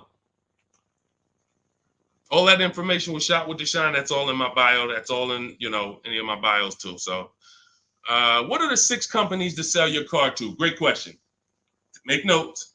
CarMax, Driveway, Carvana, Kelly's Blue Book Instant Cash Offer. Do not use the Kelly Blue Book algorithm site where you just put your year, make, model in, boom. Your vehicle's worth $18,000. Do not use that. That is worthless. The only thing that matters is cash offers. That's all that matters.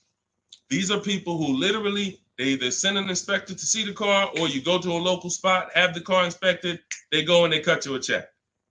Like it's like that. They don't negotiate. Sometimes Kelly Blue Book will patch you into a dealer and they'll say, hey, I might be able to pay more if I see it. We don't usually fall for that. We want strictly, hey, there's no used car manager in this world in this country who can't put a number on a car sight unseen. Like literally seeing it, that car is worth about this. That's what they do all day long. Look at cars in auction, make offers, make offers, make offers. So all of this stuff can be done online. And these are the people who pay more than, see, you're not going to, once you use this process, you're getting bids. Remember that. So if you're like, hey, I'm looking for a 2019 Honda Accord, I'm going to show you how to see the entire market.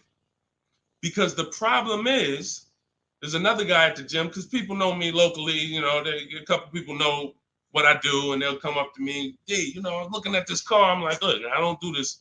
I don't do this. I don't care how close you are to me. Like, I don't do this anymore. But, you get the same information. We've laid out the path. But he showed me, I just saw this car, though. I was looking at it. I said, there's probably 50 of those cars within 100 miles. There's definitely 50 within 300 miles. So the whole idea, remember, you have to know the goal of the person trying to sell you something. It's to lock you in to them. They want you to think this is the only one. This is the only offer. No, there's cars are cookie cutter. If y'all ever see these new cars come off the truck, you'll understand. Oh, they sent 4 of those black ones. There's 4. These cars are cookie cutter. And all of these dealerships are competing. So when we start bidding and getting bids and we find the lowest price car in the market, we get the lowest offer on a lease, on a finance. I have all of this in my book. We do this by email. With a used car, we go on the marketplaces. We go on, it's like shopping on Amazon or BestBuy.com or Walmart. We're going to all the marketplaces for used cars, and we're just screening it down. We'll talk more about that. If somebody wants to know how we screen down used cars, feel free to ask that question. But the point I'm trying to make is, once you have found the lowest car in the market, that dealer knows they're selling that car at the lowest price in the market. So they cannot turn around and beat all of these other offers that Carvana and CarMax and all of these companies made to buy your car. They'll be out of business. You can't be the highest price. You can't pay the highest price to buy people's cars and then pay the lowest and then sell your car for the lowest price. You're just not going to make any money. So what we do is we find the person who wants to buy our car for the highest price. That's step 2 in my books, the equity assessment process. Those 6 companies that I named. We do this with leases too. We sell leases too. I've been talking about this for 3 years, and I know there's still people who like, Deshone, I didn't know you could sell a lease. If you didn't know, type a question mark. If you didn't know you could actually sell a lease and pocket cash if you have equity, type a question mark. So once we do the equity assessment, we've seen this is the company that's going to pay me the most for my old car. Now we're shopping for our new car. This is the company that's going to sell me the new car for the lowest price. 2 pillars. 2 pillars. You see what I'm saying? That's 2 pillars of our car deal. Guaranteed we paid, got the most for our car. Perfect, check. Got the least car, got the lowest car in the market based on bids, based on multiple offers. This is how it's done. And this stuff takes an app. Like, when you guys get good at this, you'll be able to do this in 90 minutes to 2 hours. 90 minutes to 2 hours. I can get any car I want below market value. I'm going to pay less than everyone else. It won't take me more than 90 minutes. You'll get there. In the beginning, 2.5 hours it's going to take you to go through. You're going to be fumbling. You're going to be overthinking. And once you just get to trust in the process, you'll see, okay, this is a 90-minute process. Now, I don't want you rushing your shopping. It's a big point before we go to the next question. Too many of you are rushing your shopping. That's why you're ending up with cars you don't like in 3 months. We don't rush that. We don't let anyone rush us into making a decision on the car we want. Step 4 in my book, in my process, I call it shopping, not buying. You're going to enjoy shopping the way we shop because no one pressures us. We don't let them. We enjoy our shopping process. We're only there to test drive. We take our time to decide what we want. Now, once we decide what we want, it ain't taking us no more than 90 minutes to get it. But the deciding of some of you might spend 3 months deciding what you want, and that's okay. Visiting dealerships, driving multiple cars, perfectly fine. But we don't, the problem is when you turn shopping into buying. That's the problem. You tell your kids, hey, kids, we're going to go out. We're going to look at cars this weekend. Yes, oh, God, Daddy, we're getting a new car. Mom, yes, great. All right, we're going to go look. First, we're going to go to Toyota. Then we're going to go to Honda. Then we're going to see the Chevy. If we had time, we'll test drive a Nissan. And it's going to be a good day. All right, perfect. You come out there, you drive the first car. Next thing you know, Daddy's sitting down, Mommy's sitting down talking to the salesman. That's where this is where you ruined your shopping. You ruined your shopping. What is Daddy doing sitting down? Why are you sitting? Daddy, I thought we was going to Honda next. What happened? 4 cars we were going to drive. Yeah, but they said we got a good deal. It don't take them long. If you let them catch you, it don't take us long to catch you with something. Hey, we have some great deals today. The manager said this morning, we're not going to turn down any good deal. We're so far behind our goals. Anybody who makes us a reasonable offer today, the next thing you know, you're not shopping anymore. You're talking about buying. Y'all see the difference? Type locked in if that makes sense. That's why we had a specific step in our process. It's step 4. It's called shopping, not buying. Shopping is deciding what you want. Buying is coming home, getting multiple offers on what you want. And we don't mix those two. This is how you enjoy the process. This is how you wake up in 6 months and you still love the car because you took enough time to make your decision and you didn't let anyone rush you. We're not gonna let anyone rush you if you're doing this my way. Go ahead, Dolan. Roll the next one. But yeah, get those 6 companies. Get your equity assessment done. What's up, Terrell? Good to see you. Deshone, I sent out the initial contact template to the dealerships, and a lot of them are trying to get me to come in. That's why we have scripts. Listen, here's what I say to people that I work with. Whether it's most of the time this is people I'm working with in my coaching program here's what I say. I tell you up front, 80% of dealers are overpriced.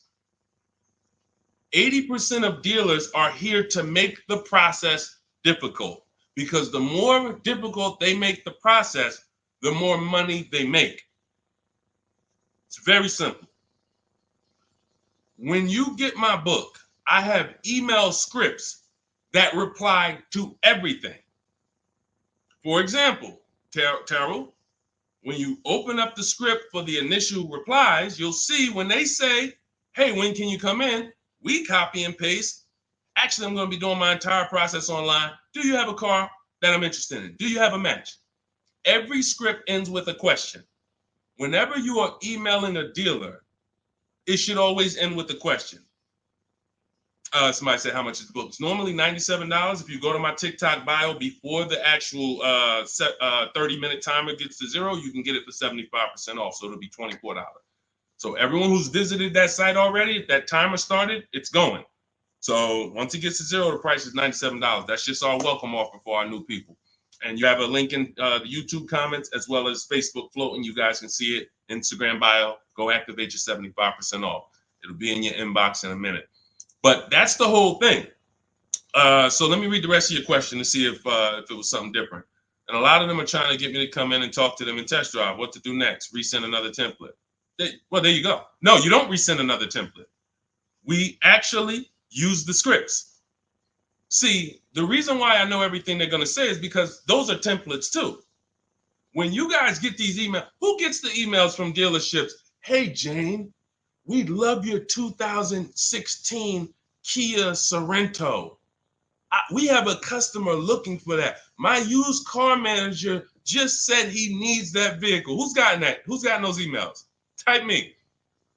Type me if you gotten it. Hey, I can get you out of good news.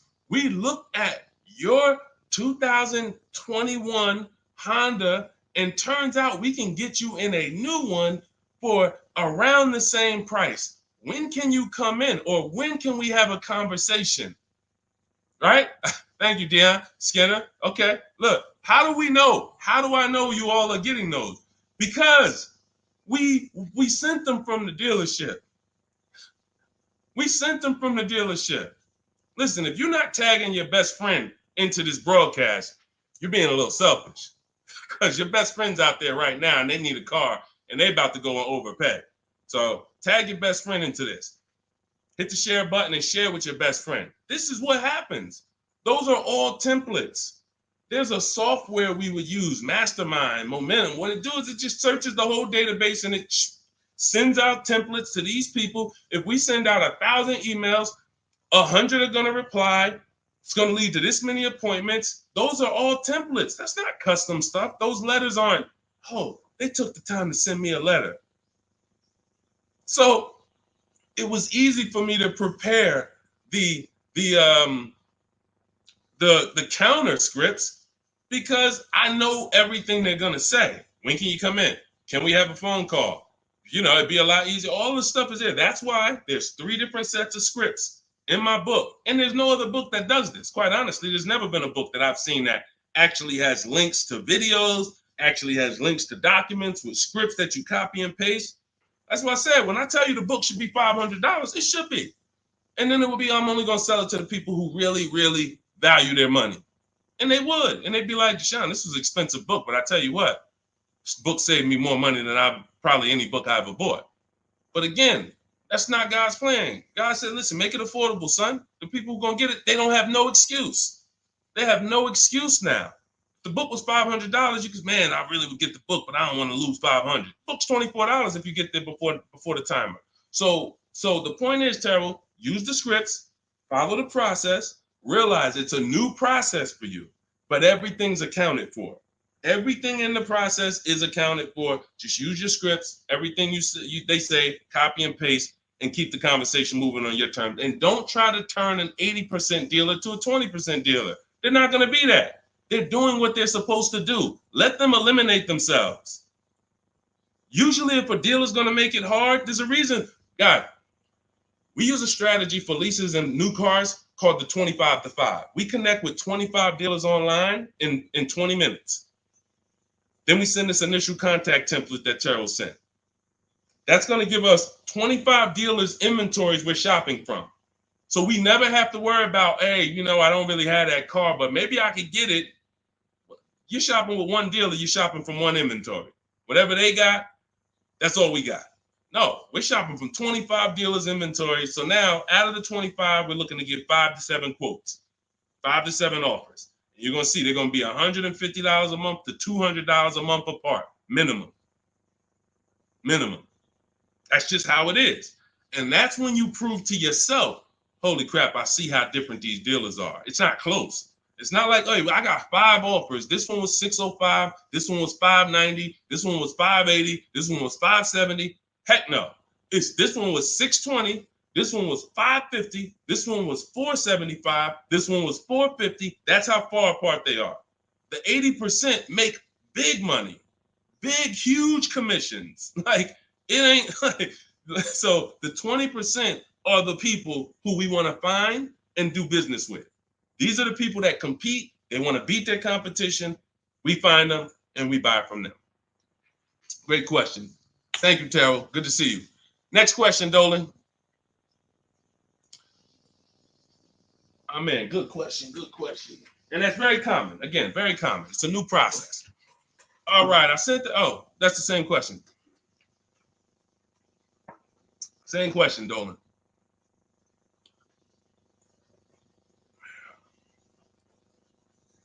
What's up, Jaden? Buying my first used car this year. All right, putting $10,000 down with fair credit and a trade in worth $1,000. How do I maximize for the best car possible? First thing we want to decide is, should we be buying or leasing?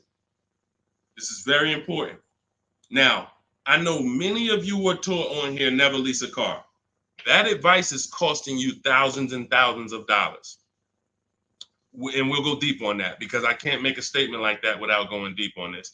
But let me ask you, Jaden, do you have good credit, fair credit, not so good? You know, nobody knows you, so it's not like, but I need to know this to properly answer the question, because some people, they want to put a lot of cash into the transaction because they don't really have any credit.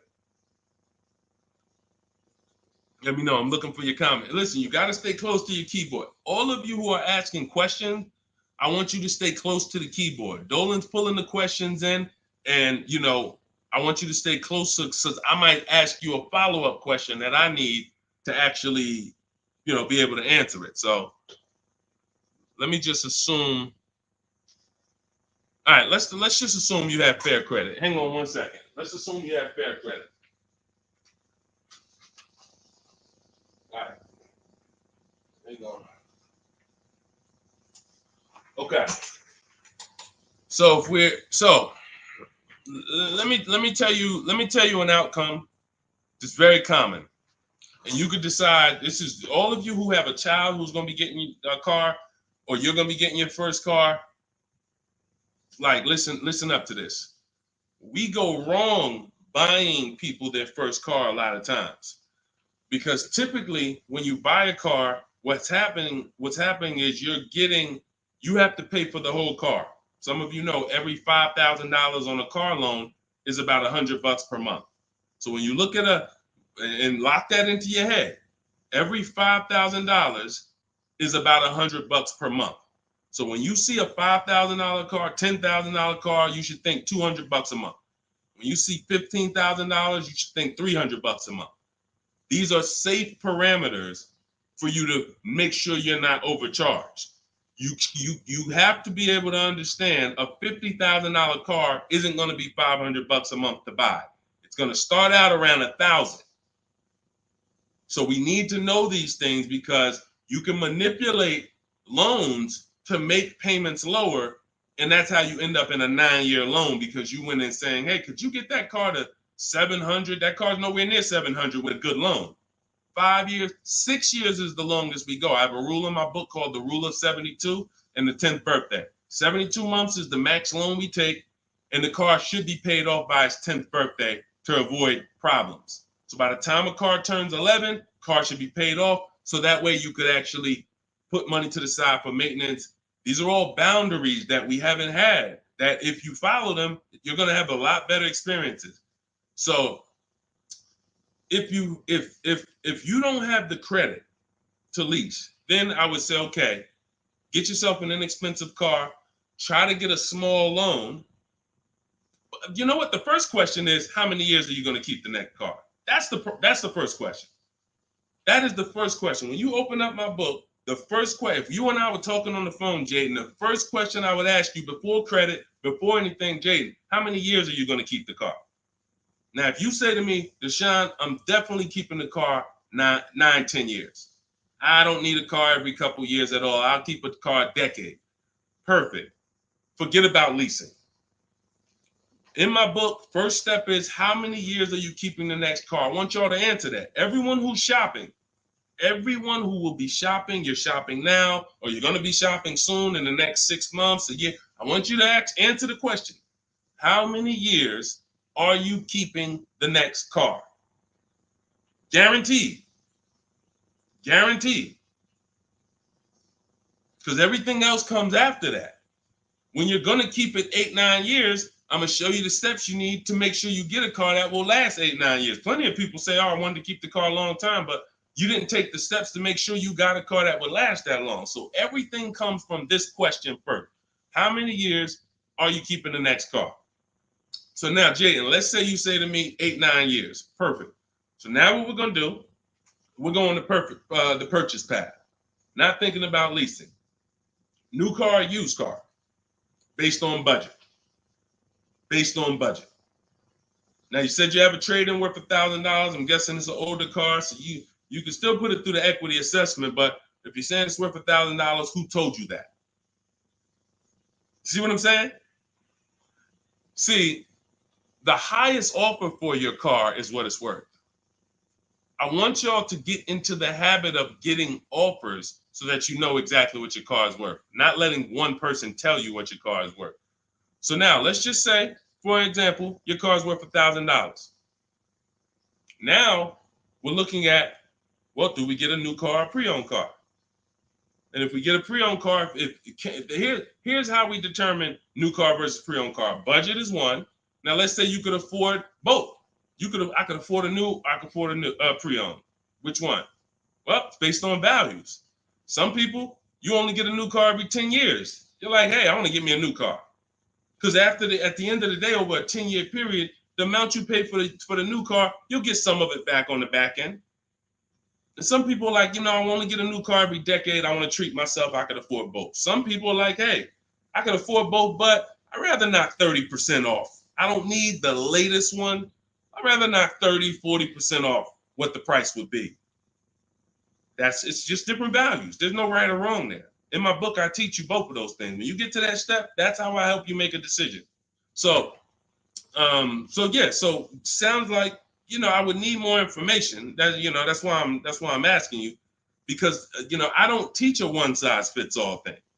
I teach based on where you're at, here are your options. Pick one.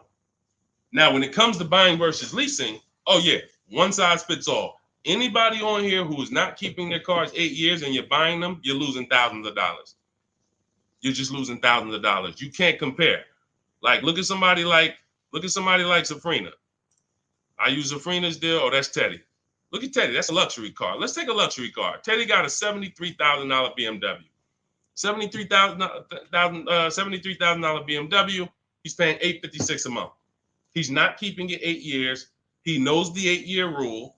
He said, okay, if I'm not keeping my cars 8 years, I'm gonna shop for a below market lease. He uses our bidding system. He gets multiple offers. He said the highest offer during the process was $1,123 a month. That was his highest offer. He's paying $856. When I tell y'all, if you don't have a system to reveal the 80% dealers who are overcharging people, you're buying from one of them. You're buying from one of them.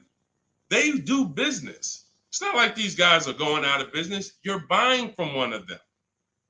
And you see, but Deshone, they told me this was the best deal that they could, this was their best offer. It was their best offer. It wasn't their competition 20 miles away's best offer. It wasn't that small dealer that's 45 minutes away that doesn't get the traffic that this city dealer gets, that once they see your information and they say, wait, hold on, we don't get the opportunities they get where they could just charge people and then they keep coming back. We only see, 3 people a day sometime. Boom, okay. Listen, we're gonna beat their we're gonna beat them, and we're gonna have our license plate in their market. This is what you can't see that when you're in a dealership trying to make a deal, negotiate with them. So this is what you prove to yourself. The 80% dealers charge tons of money before, and they won't go below a certain price. They might take off $3,000. I ain't going no lower. That's it. You don't want the car? Next. See you later.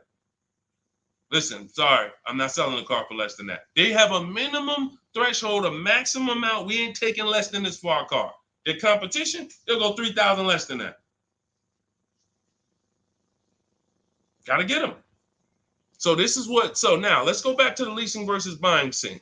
When you look at this and you look at Teddy, you can see, can you take that comment down, Dolan? Matter of fact, I got it. Look at Teddy. So $829 a month, he's paying $856. Now, $73,000 vehicle, that vehicle on a 5-year loan, every $5,000 is about $100 a month. That vehicle should cost $1,500 a month. Even if he got a huge discount, let's say he got 15 grand off. Somehow, magically, he got a ridiculous discount. Instead of 73, he pays 60. $1,200 a month, 5 years. $1,200 he's paying $856. No money down. We don't, and whenever we shop, what you're going to learn as you listen to me and you shop the way I'm telling you to shop, everything we shop is no money down.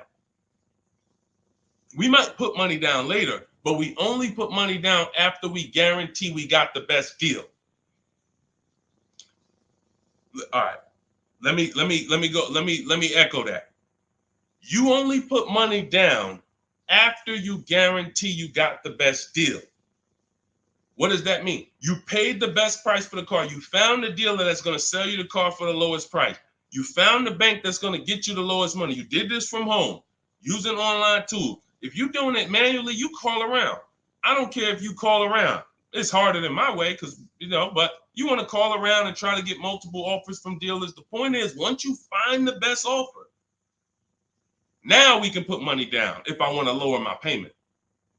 But what dealers try to get you to do, especially the 80% and the people you're used to dealing with, they want you to put money down to get to a payment you'll take the car for. Big difference. Hey, how much is this car? Hey, it's $1,100 a month. Yeah, I can't afford that. How much money can you put down? How much money can you put down? Man, I could probably put down like 15, but can you get me to like 700? Now you're trying to buy your deal. You're not focused on the interest rate. You're not focused on the price of the car. Is he even selling me this car lower than what I could get on the market? You're trying to buy your deal, which is why the 80% dealers, here's what the 80% dealers make tons of money doing, making you think you want. And all I want you to understand is this is simple, easy. That's hard. Once you step in, start doing this like Teddy, once you start doing this like Danielle, look, like Ansley, look, like Jen, all of these people get below market deals from home. Once you start doing it like this, you'll realize this is the easy way. At home, at work, man, I just bought a car. How you buy a car? Yeah, I ain't even see you spending all this time in dealerships. Look at all these offers in my email. Look, this offer, this offer, this offer, this offer. Yep, this the one. I just locked it up, saving me $7,000. You'll never go back. You'll never go back to the old way. You have to learn cars from home. All the money is over. All the overspending happens inside dealership, which is why we never do it. Go ahead, Dolan.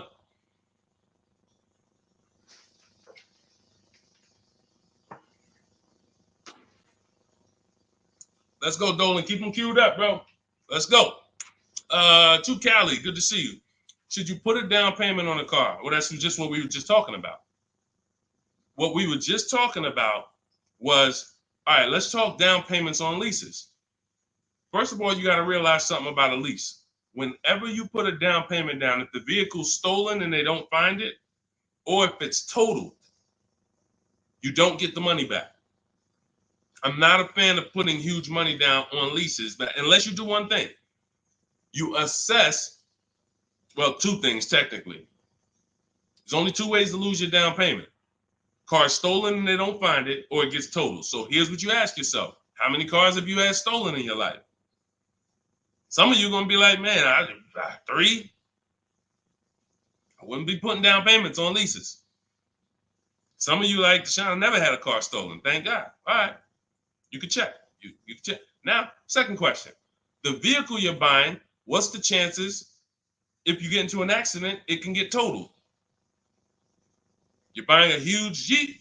You're buying a huge S-Class Mercedes. You're buying something that's very hard to total. You're good. You're good. You're buying a Honda Civic, putting $5,000 down on it. It's not a good. You're taking big risks. Big risk.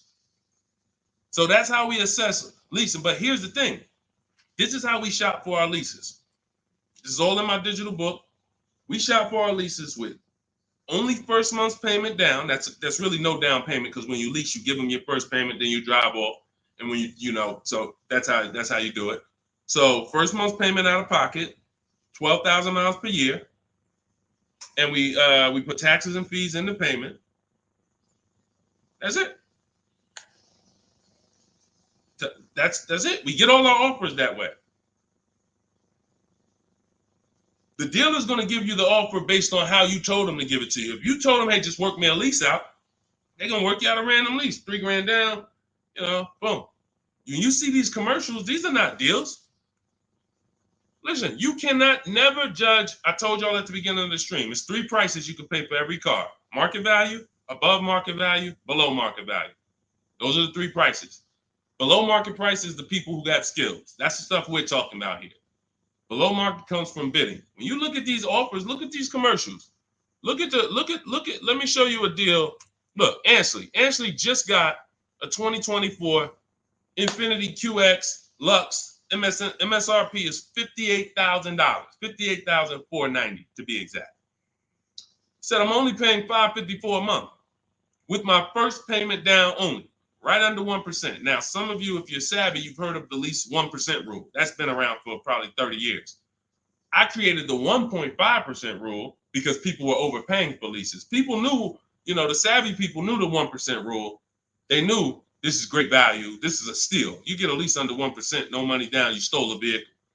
Doesn't mean it's your best deal because Zafrina got 0.88. So she got 0.88. So just don't think, again, bids. Bids. It's like, hey, you don't know how much you're going to save on the car. She didn't know she was going to get 0.88. She knew the 1% rule. She got her offers. She ends up closing the deal, $579 a month on a $65,000 vehicle. So this is how you shop. So once you get an offer, if it's between 1% and 1.5%, that's good value on the lease. The closer to 1, the more value. But in order to get 1, you need rebate. You need we don't understand sometimes the lease program. The dealer can't control that. So what we do is we shop. When you see a deal that's 1.1, 1.2, 1% low, that means there's a lot of rebates there. There's a lot of there's probably great residual, low money factor, which is the interest rate. You can't control these things. All you can do is bid it out. Now, once you get to a payment and you're like, okay, I already know I'm under 1.5%. I got my 5 to 7 offers, so I know this is the best offer.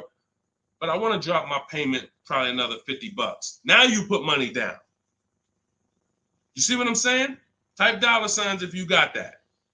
You shopped your deal. You got your offers. Type a $sign at that click. I'm talking to the people that's locked in. Listen, I know, unfortunately, we live in a world, a lot of people distracted. We sit here, we could talk big money all day long, and it's just flying past it. They got 100 other things on their mind. But the people who locked in, type a $sign if you understand that. When you shop for offers, when you look at your lease offers, the way I just told you we shop for them, now we get the offers, we say, all right, boom.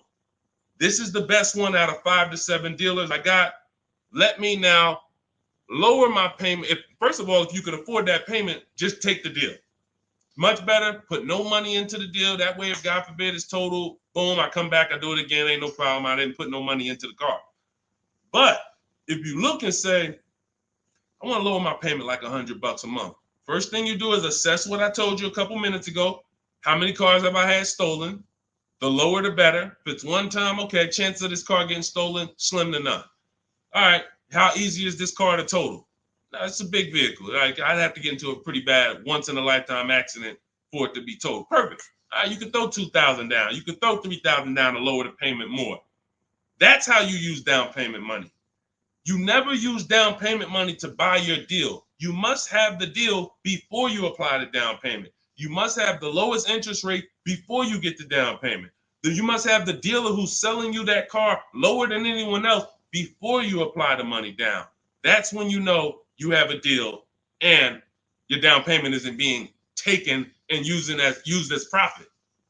Anybody else, down payment's being used as profit. It's just padding the deal. Give us more money to work with. How much could you put down? 6? All right, let me go work this out. And they're just around moving money around. They're moving, you're buying a car from them, you're getting your loan from them, and you're giving them $6,000 to work with. They have all this money to work with. That's a dream customer. And if this is you, I don't want you to feel bad. I only want you to feel, because no one told you this until now. I only want you to feel bad if you keep repeating it, because you got no one else to blame. Right now, you have the opportunity to change everything and focus on what I'm teaching you. So no one can do this to you. But the dream customer comes in, got a car to trade, wants to buy a car, needs a loan, How much could you put down? I'd probably put down like 3,000. That's 4 things you just gave him to work with. I got money in your loan I can move around. I got money in your old car that you want to sell to me, trade. All right, I could use that. Got some margin there. Then in the car you want to buy, I got some margin there. Then I got your down payment money that I got margin. I'm just about to let me manipulate a couple things and here. That's what we don't want to do. All right? That's why we separate the transactions. This stream, if you get the 3 pillars of great car deals, separating your transactions, bidding them out, this can never happen to you. None of this stuff could ever happen to you. Okay? Everything we're going over is in my new digital book. It's called Cars from Home, 7 Steps to Saving Time, Money, and Avoiding Dealerships. This teaches everything step by step, how to get below market leases, below market purchases, new cars, used cars, high mileage driving strategies. Some of you who are driving over 18,000 miles a year, you can't do some of this stuff is not, you need custom advice. See, again, I don't do one size fits all. You can't be an 18,000, 20,000, 30,000 mile a year driver and think you can actually use the same loan structures and all of that as a normal person. You're depreciating your car faster than them. So all of this is in my blueprint. It's in my new book. Get your copy for 75% off in my TikTok bio, in my Instagram bio, or we have a link in the comments for you on YouTube, and we have a floating link on Facebook for you guys. But if that timer hits 0, it's $97. And if I'm you, if I miss the 75% offer, I'm getting the book, knowing what I know. And there's people who have the book, they'll be like, hey, look, I don't care if you missed it. You need to get the book. It's $97, worth every penny. So I want you to have everything I teach. It'll be in your inbox in literally a couple minutes. It's a digital book. And as soon as you get it, you're going to see a thank you page, and it says screenshot this page. Very important, because on that page is the link to open the book. Then I email you a copy. Also on that page is the link to my support team, just in case you type your email wrong. Our system is great. We send out lots of books. It works every time. But if you mistyped your email, then you're not going to see the book. So make sure you have my support team's email. So if you don't see that book in 5-10 minutes, email my team, hey, and they'll get you the book right away. All right. Thank you, Skinner. Yeah, nobody ever broke it down like that. I'm glad. That's what I'm here for. That's what I'm here for. I only want to pay first month's payment, and that's it out of pocket. That's 90% of our people, Skinner. 90% of our people. Hold on, I'm gonna get to Hideout PA. You got the next question. Hold on. But look, 90% of our people, look, India, look, $365 a month, no money down. That's first payment only. Look, Melissa, look, got her hybrid Honda Pilot 2025, $597 a month. She made $12,000 on her equity assessment, sold her car. So $597, I'm trying to see an MSRP, almost 50 grand. So it's a 1.2% lease. Look, nothing out of pocket, first month's payment. Look, Ansley. I gotta go get the rest. I didn't hit see more to get his detail. You see, Ansley got 2 cars. He just got another BMW. Hold on. Look. Milligan. Everybody, we pretty much, look, zero is signing. Melissa. This is what we do. There's nobody who's better at this than we are. Listen, if I had the time and we did one stream where we just sat here for an hour, I could show you 100+ people. Boom, boom, boom. Well, I just show a dozen because I'm not going to spend too many. Look, if you don't get it from 10 people, you're not going to get it from 100. You know, if 10 people just like you who are showing their deals, paying less than you, don't persuade you, 100 wouldn't. But the point is, everybody shops with no money down. Because when you shop with no money down from now on, you will see it's easier because you can't confuse me. You can't confuse me when I'm shopping with no money down. You got to be great at math, which I love math. So, I mean, I love math. But you have to be great at math to put 3, 4, 5,000 down and be able to see where the money's actually going. So the best thing to do is compare. I could get this car, no money down. I could lease this car, no money down. What's my payment? And then you'll be able to see it. Dealers can't manipulate you. So definitely, that's all we do is no money down shopping. Okay, Dolan, you can put that one up. You can put that question up. I want to get to that. Hideout PA. In a 2-year lease, 2024 Jeep Hybrid, $1,500 down, $499, $10K a month. Good deal. You have nothing to compare it to. You have nothing to compare it to. And this is what I don't like. Listen, I'm not the one who tells people you got a bad deal. The only time I would tell somebody they got a bad deal is if they broke the 1.5% rule. So if you take no money down and you divide your monthly payment into the MSRP, if you were over 1.5%, there's no value in leasing that vehicle. You're paying too much for a car you're giving back in a couple months. So, hold on. Sorry. Yeah. So, sorry. So, but when I look at your deal, the reason why I hate this is because you've already gotten the car. And you're driving around and you don't even know you got a good deal. You're wondering if you got a good deal. That's very disempowering. It's a very disempowering position to be in. But had you gotten 4 other offers, you wouldn't have to ask me that. And what I want you to do is change that, because frankly, I would bet $1,000 that if I said to you, you think I can find that car for less than what you paid? Bet me some money. Would you bet me $1,000 that I can't find that exact same car you got for a lot less money? Would you take the bet? You'd probably be like, nah, I don't want to take that bet. I don't want that for you. I don't want that for you. I don't want that for any of you. Driving cars, and if God forbid you see Deshone the Auto Advisor one day and you're like, and I'm like, hey, yeah, you just got the car? Okay, great. If you don't feel like, hey, listen, I got 5 offers from these dealerships, and the one I picked, they were so much less than everyone else. See, I know you use what we're talking about. I know the people I run into that use what we talk about. They come up, the first thing they're doing is saying who made them the best offer. They're saying, hey, the dealer couldn't beat the rate I got from the credit union. I know you're using what we teach. They're like, yo, I had to go 150 miles to pick it up in the next state because they made me the best offer. I know you're using what we teach. That's when I know. When you come in and ask, hey, what you think about this deal? We have nothing to compare it to. So we look at something like, let's just take an average deal. Let's take an average deal. Let's take a big money savings. Let's always use Sean for an example. Because what you're trying to do when you're not getting bids the old way is you're actually feeling for the bottom, and you're hoping, I hope this price that I paid was the bottom. Shout out to the people running the likes up on TikTok. Every time y'all hear something y'all like, just keep tapping the screen for like, spend 10 seconds just, man, you know what? This dude is going in over here.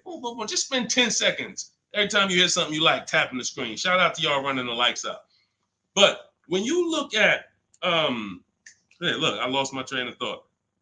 What was I talking about? I don't even know. That usually happens once I've been on for about an hour. That usually starts happening. Hideout PA just bought the book. Awesome. Listen, I'm answering your question right here. So, and look, next time, that's the thing. So again, I cannot tell you, oh, the MSRP was 49,000. Okay, so 49, 1,500 down. That's about a 1% lease. Solid. We don't know if you could have did better though, and that's the point. Again, Zafrina. Funny story about Zafrina, and she got this 0.88% lease, right? You're probably a little over 1% because you put about 1,500 down, so that $1,000 probably would have put you about maybe 1.1. Still great value, absolutely great value. great value. But Zafrina called me. She was shopping for a Jeep Grand Cherokee. She didn't call me, but we you know, she's in my program. Again, we have Shop with Deshone, Shop with, you know, blueprints. It's all up to you. However you like to learn, we provide it. So she was shopping for a Jeep Grand Cherokee, and the best offer she had was like 1.1. And it was solid. But she was coming out of a Jeep where she was under 1%. Her lease was up. She was under 1% on her old lease. And she said, the guy told me if I take the hybrid version, or the electric version, he can get me down to 1%. No, I think she was maybe 1.2 on a Jeep Grand Cherokee Limited at the time. She said if I take the hybrid version, he said I could do a 1%. He could get me to like 1%. I said, okay, if you're going to look at the hybrid, the electric version, that's an entirely different vehicle. The same dealers that you've been getting the offers from, run it past them now. That's a different lease program, different vehicle. Yeah, he might be able. Now look at this. Here's the big part. He was selling her the standard version lower than everybody else. But then he flipped her to the electric version because it had a better program. She ran the lease again, and another dealer sold that vehicle lower than everyone else. This is why this round robin system is so fun and empowering and revealing. You cannot trust any one dealer. We put them against each other, and that's how we win. So she ends up getting a 0.88% lease, $579 on this $66,000 Jeep. So that's the only thing. Even when we get a great deal, you never walk into a dealership say, get me to 1%, get me to 1.2, get me under 1.5. We don't say this stuff. We get bids. We never know where the best deal is going to be. We just never know. That's why we get bids. So everything we are learning is in my new digital book. Those of you who spent the last hour, 10 minutes with us, you're like, Deshone, I got it. I took a lot of notes. Perfect. But those of you who like Deshone, there's no way I'm going to remember all of this stuff. I want the whole step-by-step blueprint. That is Cars from Home. My new digital book is called 7 Steps to Saving Time, Money, and Avoiding Dealerships. You're going to learn how to get below-market car deals on leases, new cars, and used cars, and without spending more than 30 minutes in a car dealership. You'll be doing this from home. Everything we do is putting dealers against each other, making banks bid. We don't beg for these discounts. None of these people you saw me share, they know we don't do any begging. We are the prize. You are the prize. You haven't acted like it. You haven't accepted it. You haven't shopped like it. You're begging. Hey, come on, can you take off another $50? Come on, $25 a month. You're going to lose a deal over this. This is begging. You're begging someone to give them a $50,000 transaction. We don't do that. We're at home, empowered. Everything we do is in there. You have it in your inbox in literally minutes, and you can get it as long as you get there before the 30-minute timer is up. You get it for 75% off. So you won't pay the normal $97 price. You get your copy in my TikTok bio, in my Instagram bio, or you can click the link in my YouTube comment or Facebook below. So shout out to the people that's locked in. Skinner, shout out to you, Hideout PA. Shout out to the people who are like locked in. I know I can only help a small percentage of people. That's the sad part. The sad part is when I came to the internet, a bunch of smart people who studied the internet, they do this. I never sold any products on the internet. They told me, Deshone, doesn't matter how inexpensive you make it, you can't help everybody. They're not mentally gonna let you help them. I said, no, that's impossible. Nah, I said, look, no way. No, I'm gonna be so transparent. I got the industry experience. We got hundreds of testimonials. They go to all my pages. They can see their peers, people just like them, grandmothers, single mothers, all that. They said, Deshone, none of that matters. You can only help a small percentage. And they've been right. And I used to be disappointed. I really did. But now I focus on the people who are locked in.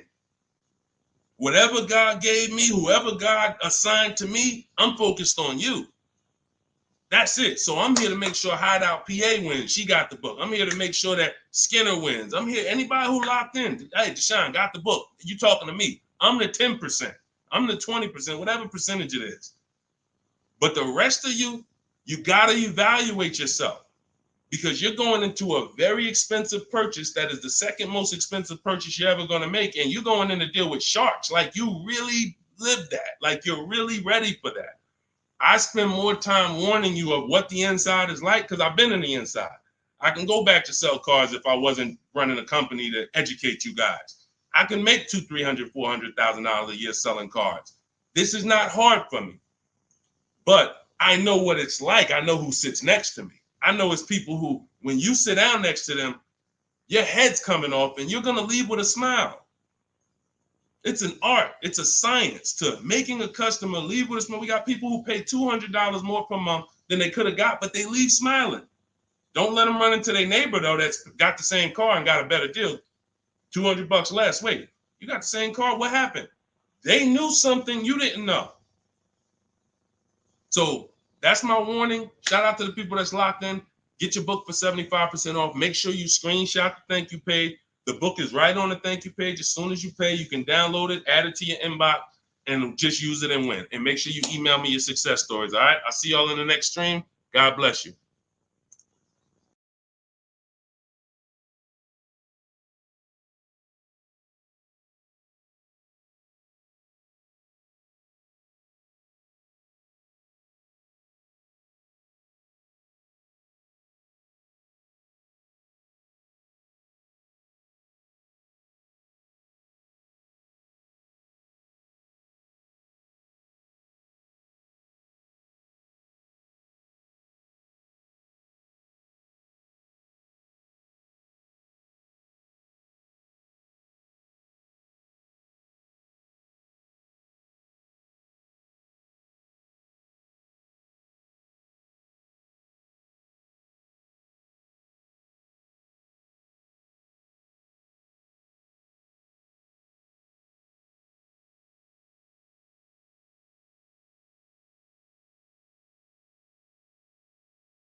And answers. Welcome to Car Shopping Questions and Answers. We're about to go very deep to make sure that you get the answers you need when it comes to buying or leasing your next vehicle. And we want you to have below market strategies. You can't pay market value and you can't pay above market value. The goal when you are purchasing or leasing a car is to get a below market deal. That's the only deal. If you pay market value, you're paying what everyone else paid. It's not a deal. If you pay above market value, you're paying higher than what most people pay. It's definitely not a deal. The only deal is below market value. I see you, Rachel. We're gonna start off with you. I see your question on coming in on TikTok. So Dolan, we get ready to pull these questions in. As you guys start typing your questions, we're gonna have Dolan pull them into the show so you can start typing.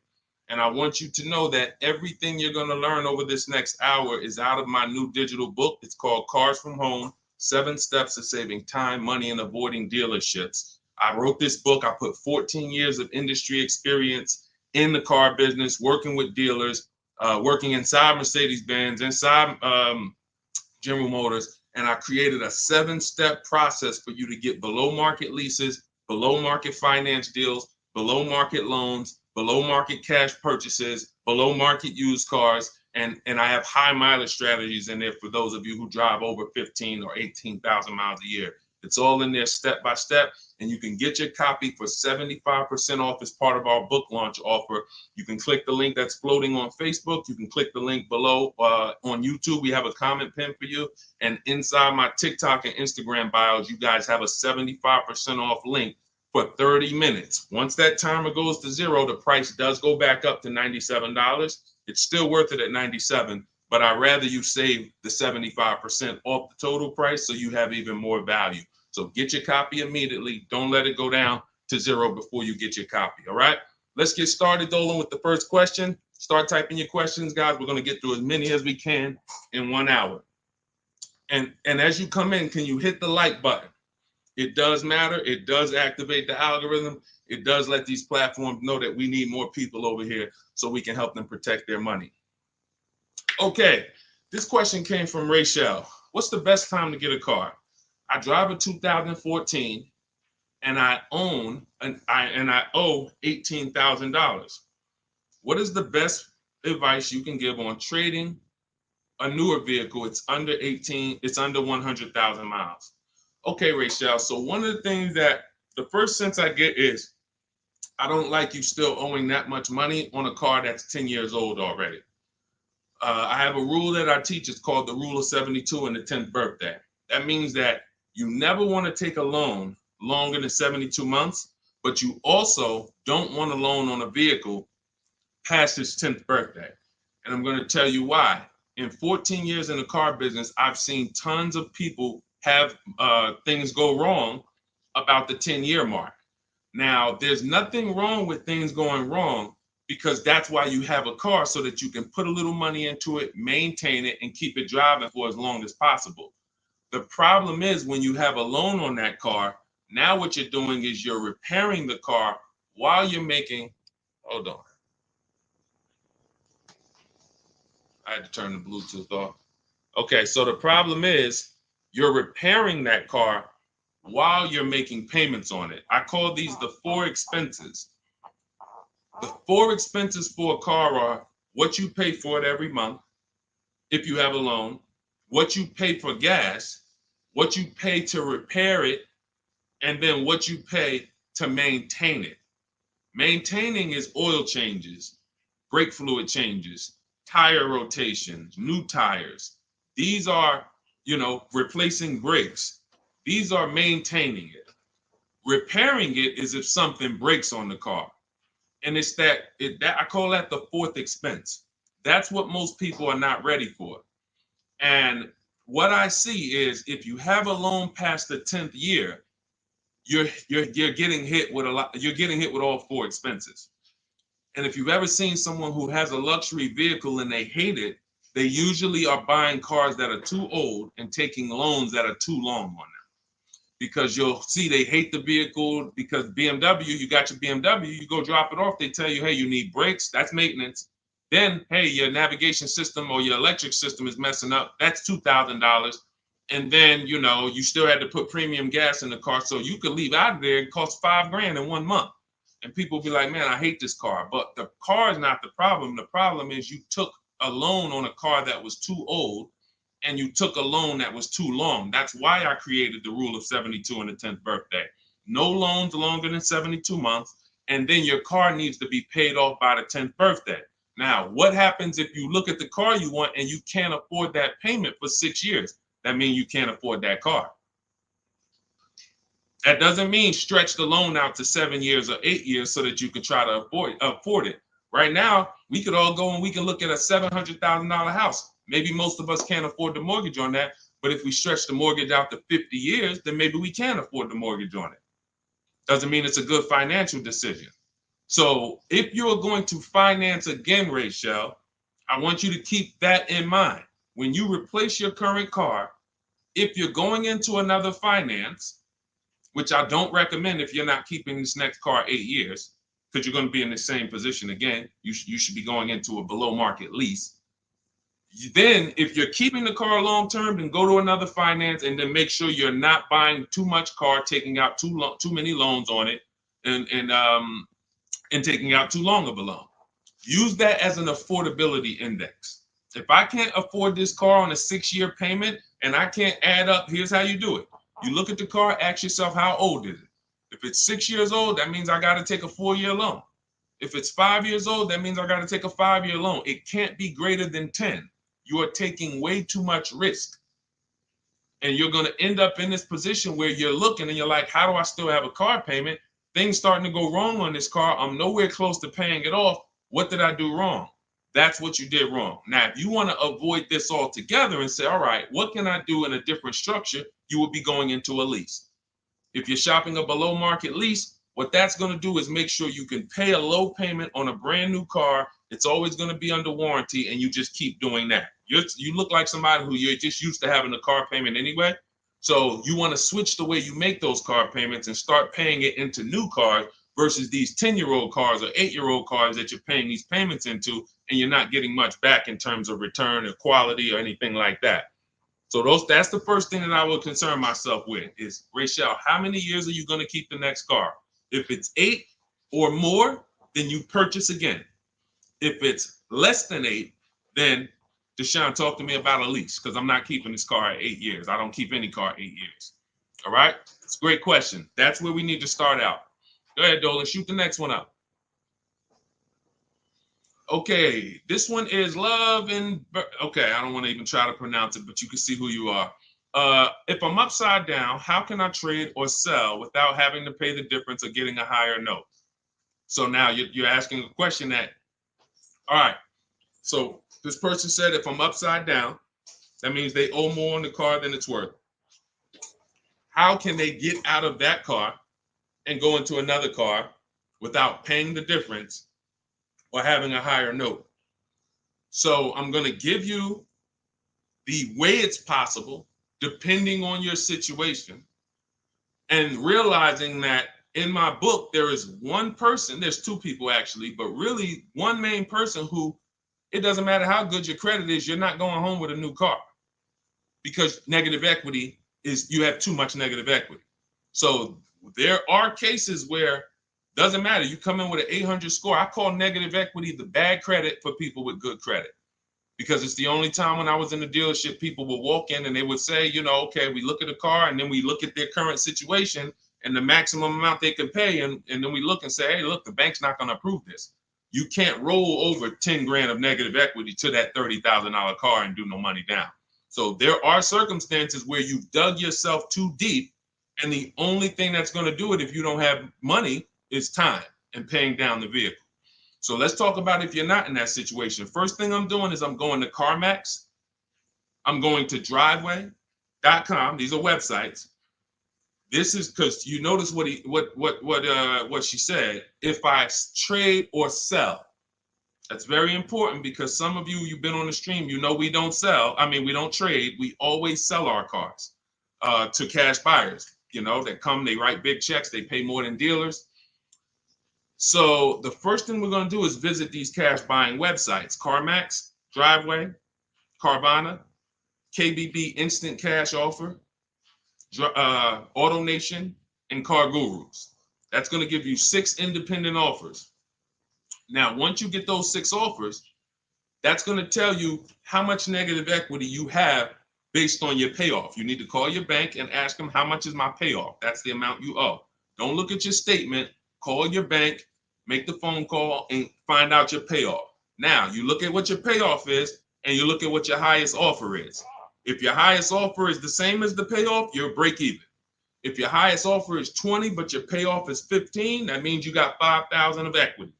If your highest offer is 10 and your payoff is 15, you got 5,000 negative equity. So now the best thing to do is what I call pay the difference. Because when you pay the difference, now you can go into your next transaction and you can do a clean transaction. Clean transaction. So whatever deal you get on your next car, it's clean. You're not bringing any baggage over. You can shop multiple offers. There's no limits. But if you can't pay the difference, now you have to do what we don't like doing, which is trade. And there's going to be a ton of people with negative equity, because a lot of people bought cars that were overpriced from 2020 to 2022. We were trying to warn people to lease, to ride out the market, buy inexpensive pre-owned cars to ride out the market, or, keep their current car and not shop if they didn't have to ride out the market. Some people didn't take that advice, and they went and they overpaid because they had no shopping strategy. And now they're going to be 15 grand negative equity trying to get another car. So if you can't transfer, there's limits to what you can transfer. If you can do what we teach and you actually can shop the market the way we teach, you might get a deal like this. Let me show, this is Milligan's deal. She just made this deal a couple days ago. It was for Mercedes-Benz brand new EQS. It's an EQE. It was a $79,000 vehicle. Using our shop from home strategy, she never left the house to get this discount. She went from$79,000 to $51,000 on a brand new vehicle.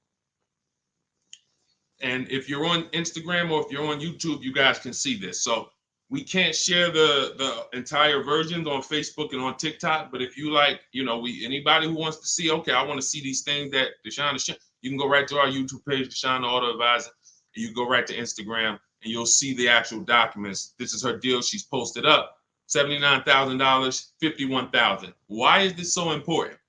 Because when the bank goes to lend on this vehicle she bought, they're lending based on the fact the MSRP is 79.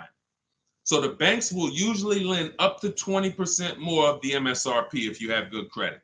So 79, the max they'll lend is another 20% of that. So let's say, $96,000 is the max they're going to lend on a $79,000 car.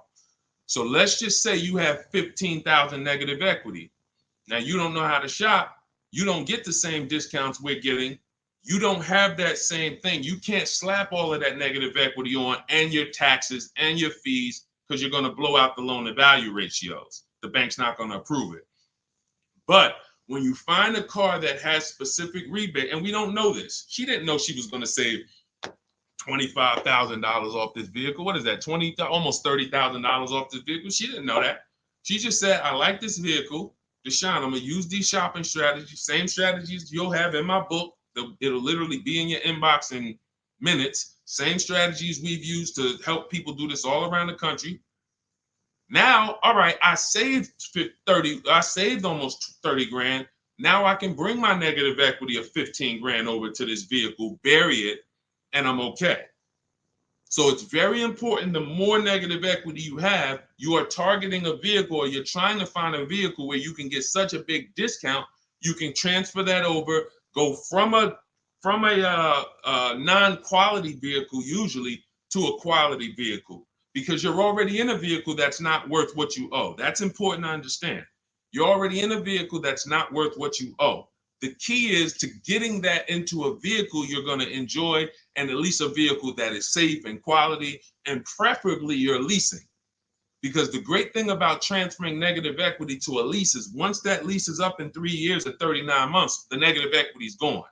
When you transfer that over to a finance, another 5 or 6 year finance, you're bringing the negative equity over, stretching it out for 5 or 6 years and putting interest on top of it.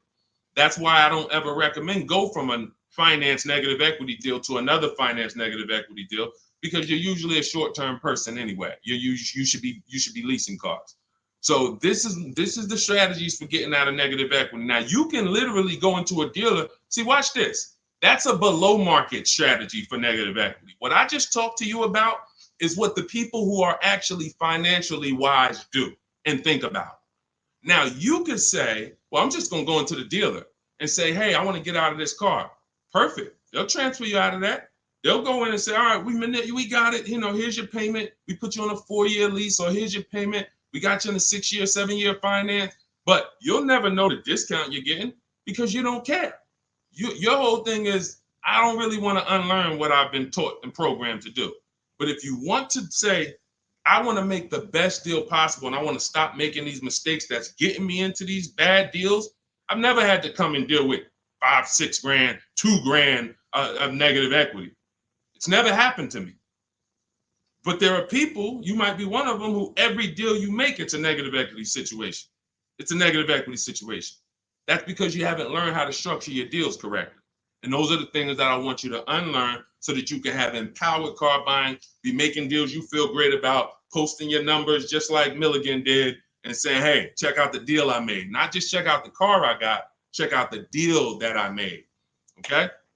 So that's what you need to understand. And if you can't, and that's how you can transfer out of negative equity, whether you have 10 grand negative equity, 5, 15, those are your options. And that's how we work it. All of this, guys, is in my new digital book. If you're enjoying what you're hearing so far, could you hit the like button?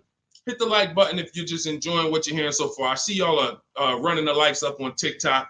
I appreciate it. As y'all keep tapping the screen, every time you're like, man, you know what? This is good information.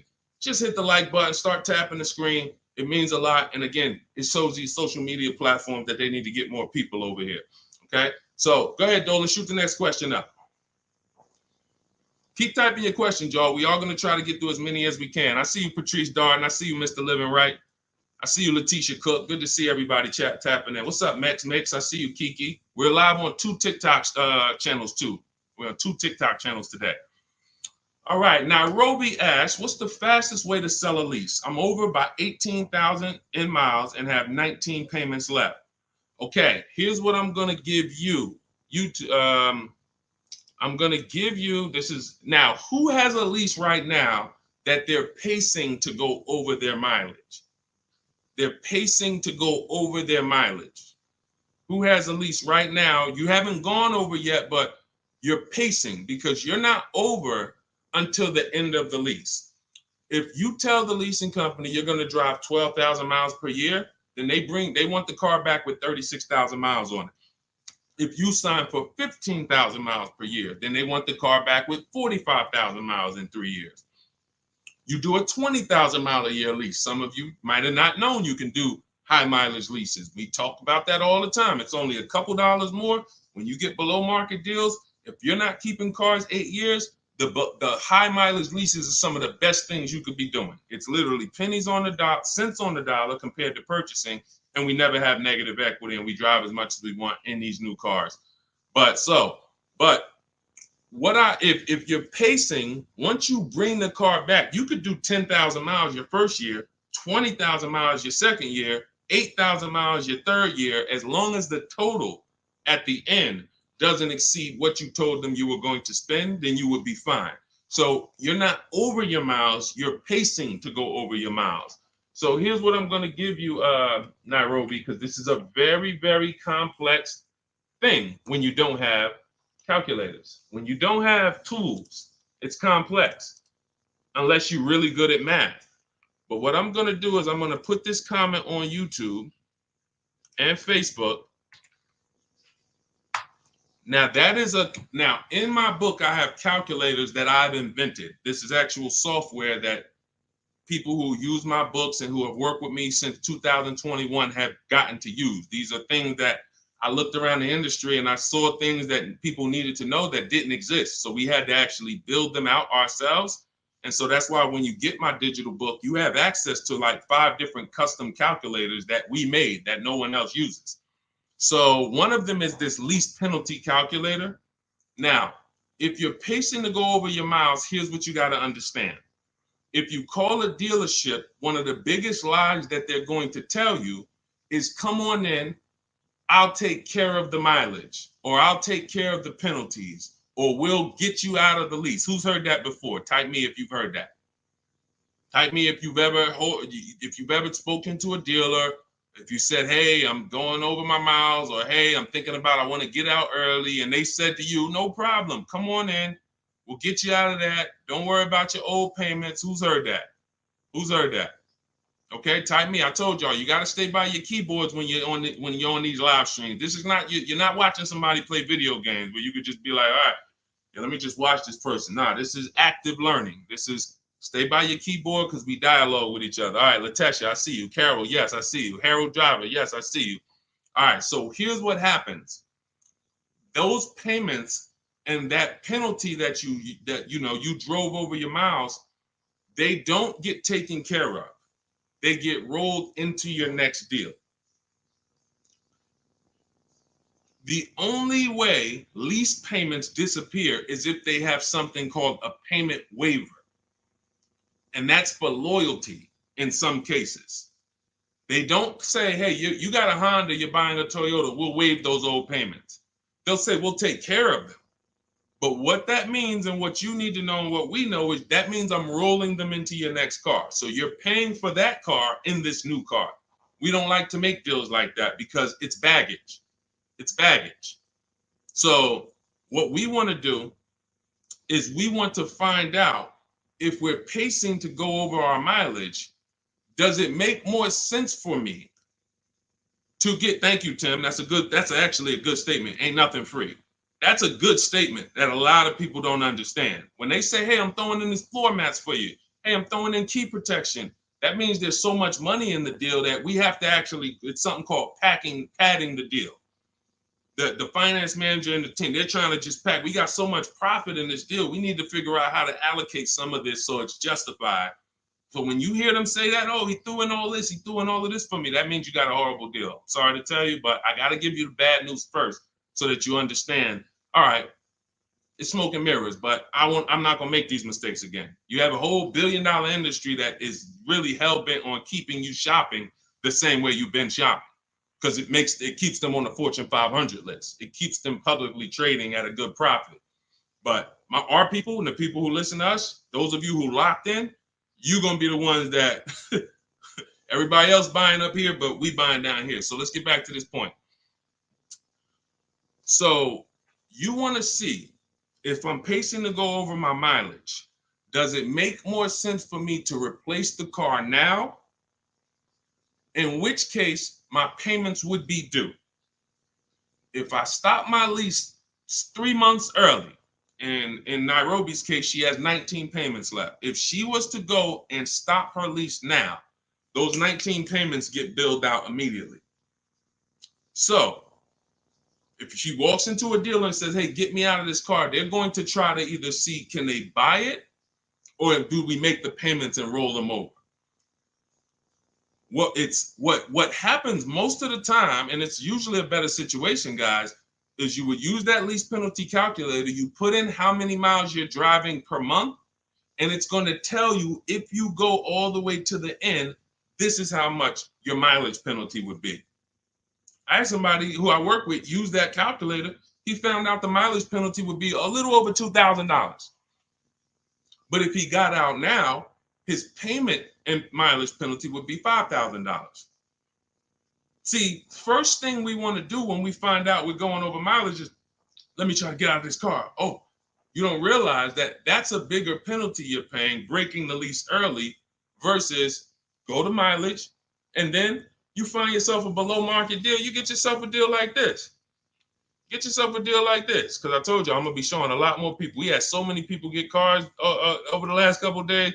We gonna be showing these people. Look, this is Melissa. Melissa got a 2025 Honda Pilot EXL. She got a 15,000 mile a year lease. And oh man, I didn't even when I screenshot her, hold on. When I screenshot her deal, I didn't open it up with all the details that she shared. So hold on, stay with me, because y'all got to see this. She got a 1.27 lease. And if she would have let's say she was in a situation where she had a $2,000 mileage penalty, it would be simple for her to just literally roll that mileage penalty over here on top of her 1.2% lease. So this was her full deal right here. It says 15,000 miles per year, $597 a month. And look, she sold her old car because she was used to financing. This is the perfect example of someone who was taught never lease, never lease. She paid all this money to finance these cars. She had a 2018 Kia Sorento, and she would normally go in, trade that car in, and then use whatever equity she had, 5,000, 7,000, 8,000, as a down payment towards her next finance. And she just kept doing it over and over and over again, paying high payments, losing her equity. So she discovers me. She finds out she's not keeping cars 8 years. She's like, all right, if I'm not keeping cars 8 years, I'm not breaking Deshone's 8-year rule. I'm going to shop for a lease. So now she shops for her lease. She gets the same car she would have gotten and paid tons of money for, $800-900 a month for, because she was financing it. But now she actually she financed, she gets her new lease, $597 a month. And look, she did her offers, the 6 offers I told y'all to do, 10 minutes ago, $12,000 in equity.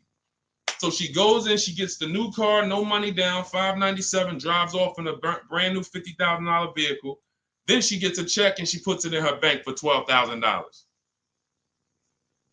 It's the way the money moves. If you understand what I'm saying, if you're starting to, even if you don't get it all, if you're starting to understand type of dollar sign, it's the way the money moves. This is already a woman who likes driving newer cars. It's obvious. She has a 2018. She's going to upgrade it. So she would normally just go trade it in, finance another car, keep it another 5-6 years, trade it in, finance another car. It costs big money to finance these cars. It costs huge money. So now what she did is she said, okay, I drive 15,000 miles a year. I'm just going to get a 15,000 mile a year lease. If she would have got a 12,000, payment would have been $25 less. If she needed 18,000 like Jen, look at Jen's deal. Jen needed 18,000. Where's Jen? Here she is. Look, she says $512 a month. She got a CRV hybrid, and some of these vehicles are very in demand. So when you see vehicles that are closer to the 1% leases, these are vehicles that have bigger rebates, more support behind them. And sometimes you see vehicles that are 1.2, 1.3. They have a little less support from the manufacturer, but you still need to shop to get great lease deals because most people are paying, either huge down payments or then, they're paying over 1.5%. Again, let's stay on topic though. If you look at Jen, she said my payment was $512. I bumped it up because I wanted 18,000 miles a year to $563. Look, she shopped the payment. She shopped her deal from home the way we teach. She got 25 dealers to get involved online, never talked to them, got bids, used my email scripts, and she said, okay, my best deal for 12,000 miles is $512 a month. All right, now bump me up to 18,000. So she's getting, a lot of people would have just signed the 12,000 and then been talking about penalties that they're paying because they didn't get what they need. We teach something called choosing your mileage wisely. She paid $40-$50 a month and she can drive her 18,000 miles a year, take her trips, do her crossroads, go see her kids in college and not have to worry about anything for $40-something more a month. It's the pennies. That's called being penny wise. Some people will be penny, that's called being dollar wise. Some people will be penny wise. It's called penny wise, dollar foolish. You have to get the mileage you need on a lease. And if you choose your mileage wrong, don't blame the lease.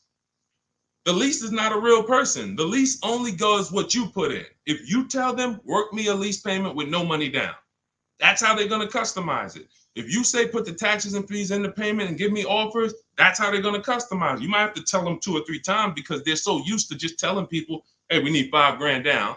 So you might have to tell them that, but the lease is based on you. If you say, hey, I need 25,000 miles a year to drive, that's what they're going to quote you. That's what they're going to customize. So we always shop with 12 and then we adjust our mileage later. But that's what you need to see, Nairobi. So you're going to see, use that calculator I put the link for. It'll tell you whether it makes sense to get out now, later, or at the end. But the last thing I want you to compare that to is the equity assessment. I want you to go to CarMax, go to Driveway, go to Carvana, go to KBB Instant Cash Offer, go to Driveway, go to AutoNation, go to Car Gurus, get those 6 cash offers because you may be able to sell your car.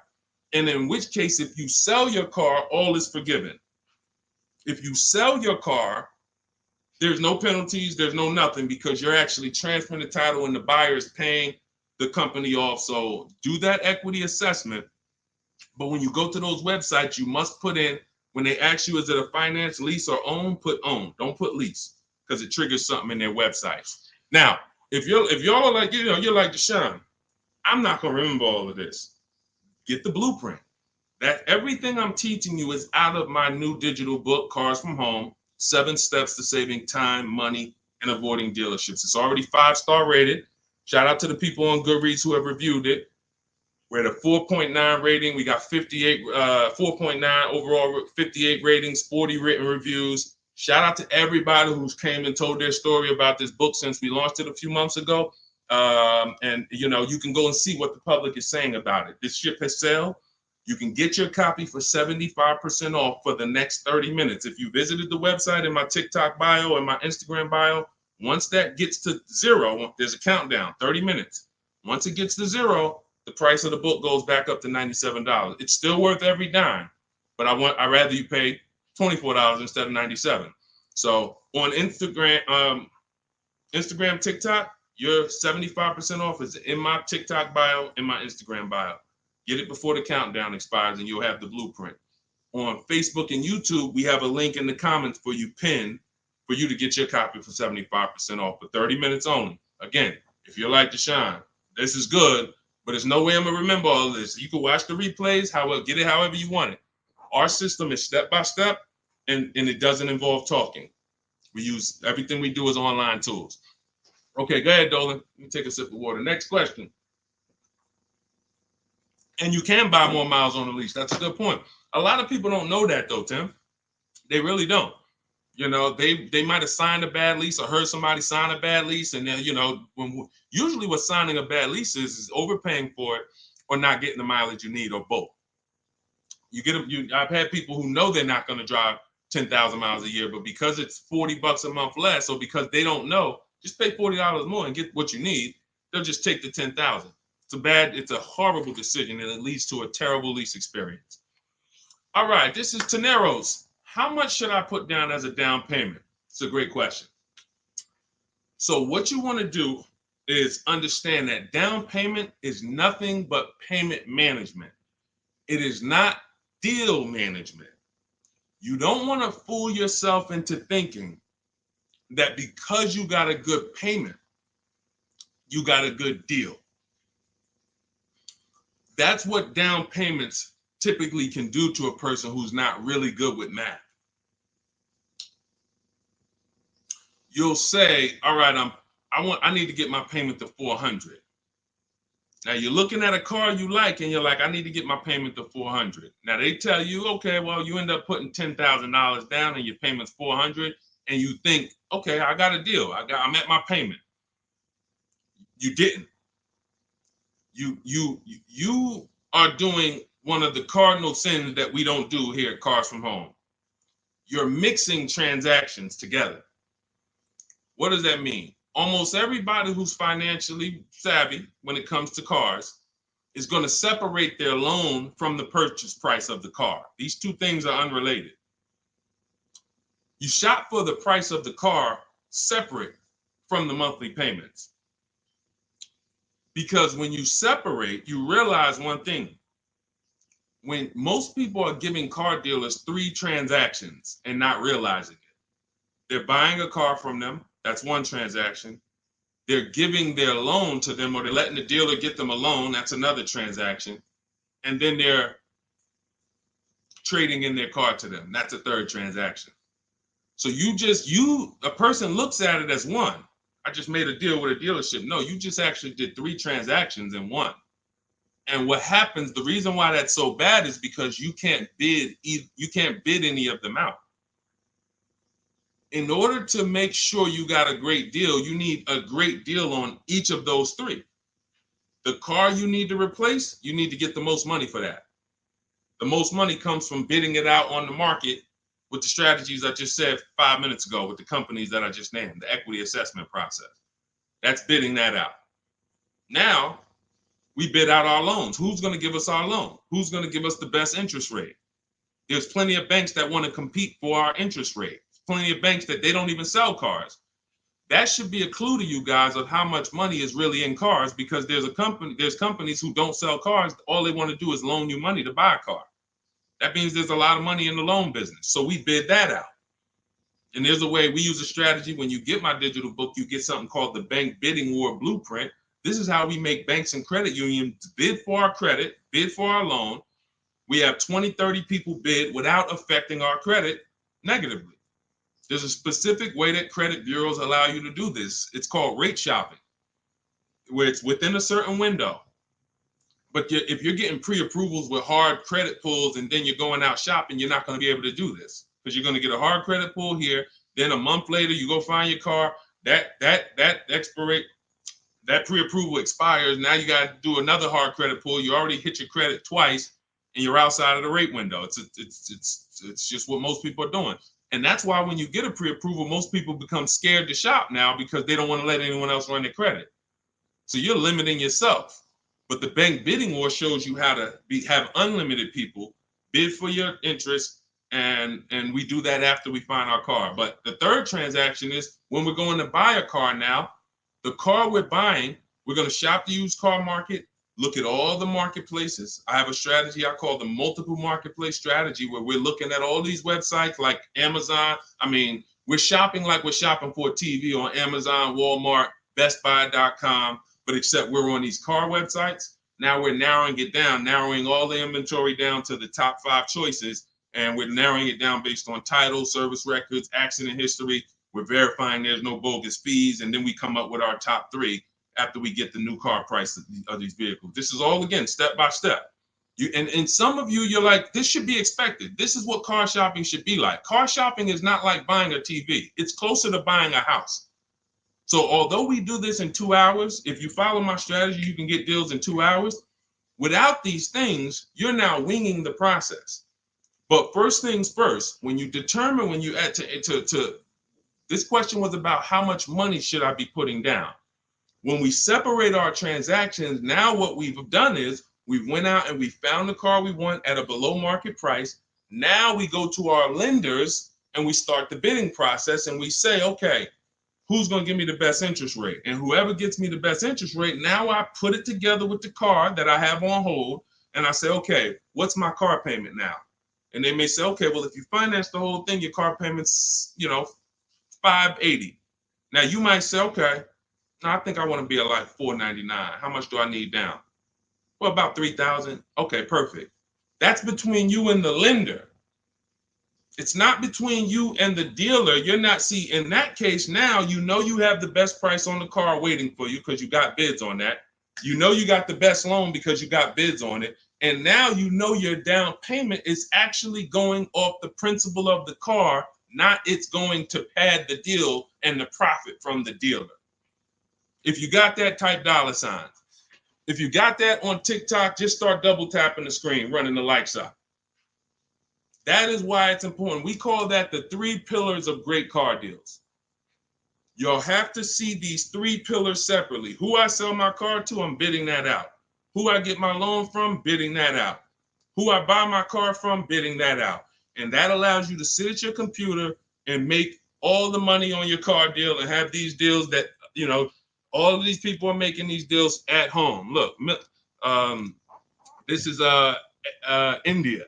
She said she started using my strategies last year, but she shopped the market at the time. She was shopping for a Toyota Corolla, and she did not like the offers at the time. That's the benefit of starting these strategies way before you need a car. Look, we got people who get cars in 3-4 days, but when you have time, you can shop the market. She didn't like how the offers looked, and she waited. She said the best of all my offers were over 1.5% with no money, with no one budging on my counter offers. Fast forward 2024, I had to find a car in 2 weeks, so I got to work. In about 5 days, I walked out with a 2024 Hyundai Elantra Limited, $36,000 for 36 months, $12K, $365 a month, no money down. Boom, $365 a month, no money down.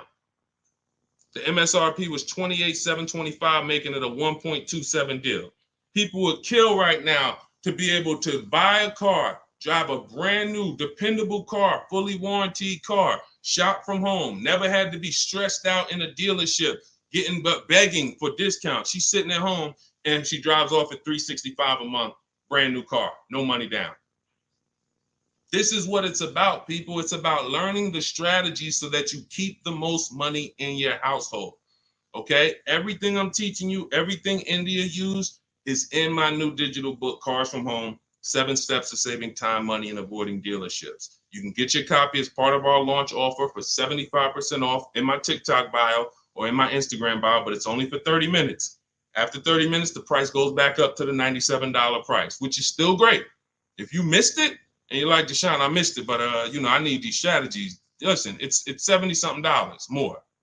And the strategies you're going to use to save we can't even quantify it. We showed you earlier, somebody saved 25 grand off their price, almost 30 grand off her Mercedes. You've seen discounts of 6,000-7,000. You've seen ridiculous pay. It doesn't matter. The value you're going to get far outweighs the cost. And here's one thing. Financially wise people look at value. Financially foolish people look at cost. Let that sink in. Okay, those of you on YouTube and Facebook, I have a comment below for you. We have a comment pinned. You can hit the link below. You'll see the 75% off. Now, make sure when you get your book at the 75% off, if you get there before the 30 minutes is up, make sure as soon as you purchase, it says screenshot the thank you page. You'll see I put on that page, your book is below. You can click it to open it immediately, save it to your phone, save it to your computer, and I also email you a copy. But I want you to screenshot that page so you can have my support team's email. Every now and then we get people that typing so fast, you actually type your email in wrong. and then you didn't save the book right there on the thank you page. So now, how am I getting my book? You got the support team email. They're 7 days a week. Email, hey, I think I might have typed something wrong. I don't see my book. It's not in my spam folder. Get my team so we can get you the book immediately. So you can have these strategies, protect your family's money, shop with confidence, enjoy car shopping. I enjoy shopping. These people are like, enjoy. Look at what Adina said. Look at what Adina said at the end. She said, thanks to Sean. Hold on. Thanks to Sean for making the car buying process easy. And I want to upload this because it got cut off too. So I'm going to upload this. Thank you for making the car buying process easy. I want you enjoying car shopping. It's shit. You're about to spend a ton of money. Why should you dread? Look what she said. Last sentence. If you're on Instagram or if you're on YouTube, you can see it.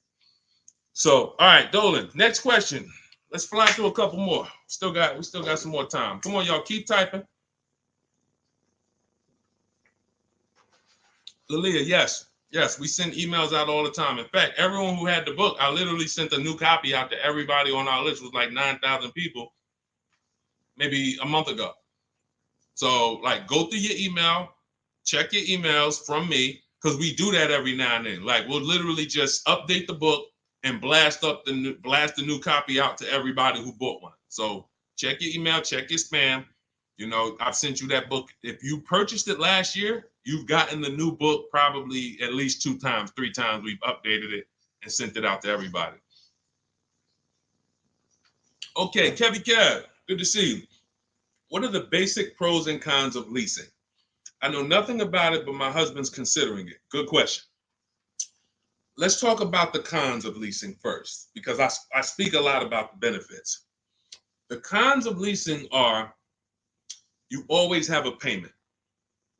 Now, some people who buy cars and they always trade them in as soon as they pay them off, or they trade them in before they paid off, they replace them before they paid off. Like, you know, we had the young lady earlier on the stream. She said, I still owe $18,000. I'm about to go and buy another vehicle. So she's always used to a payment anyway.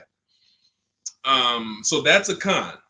You're always going to have a payment. Another con is you can't beat the car up and not realize the losses. Now, let me be clear on this.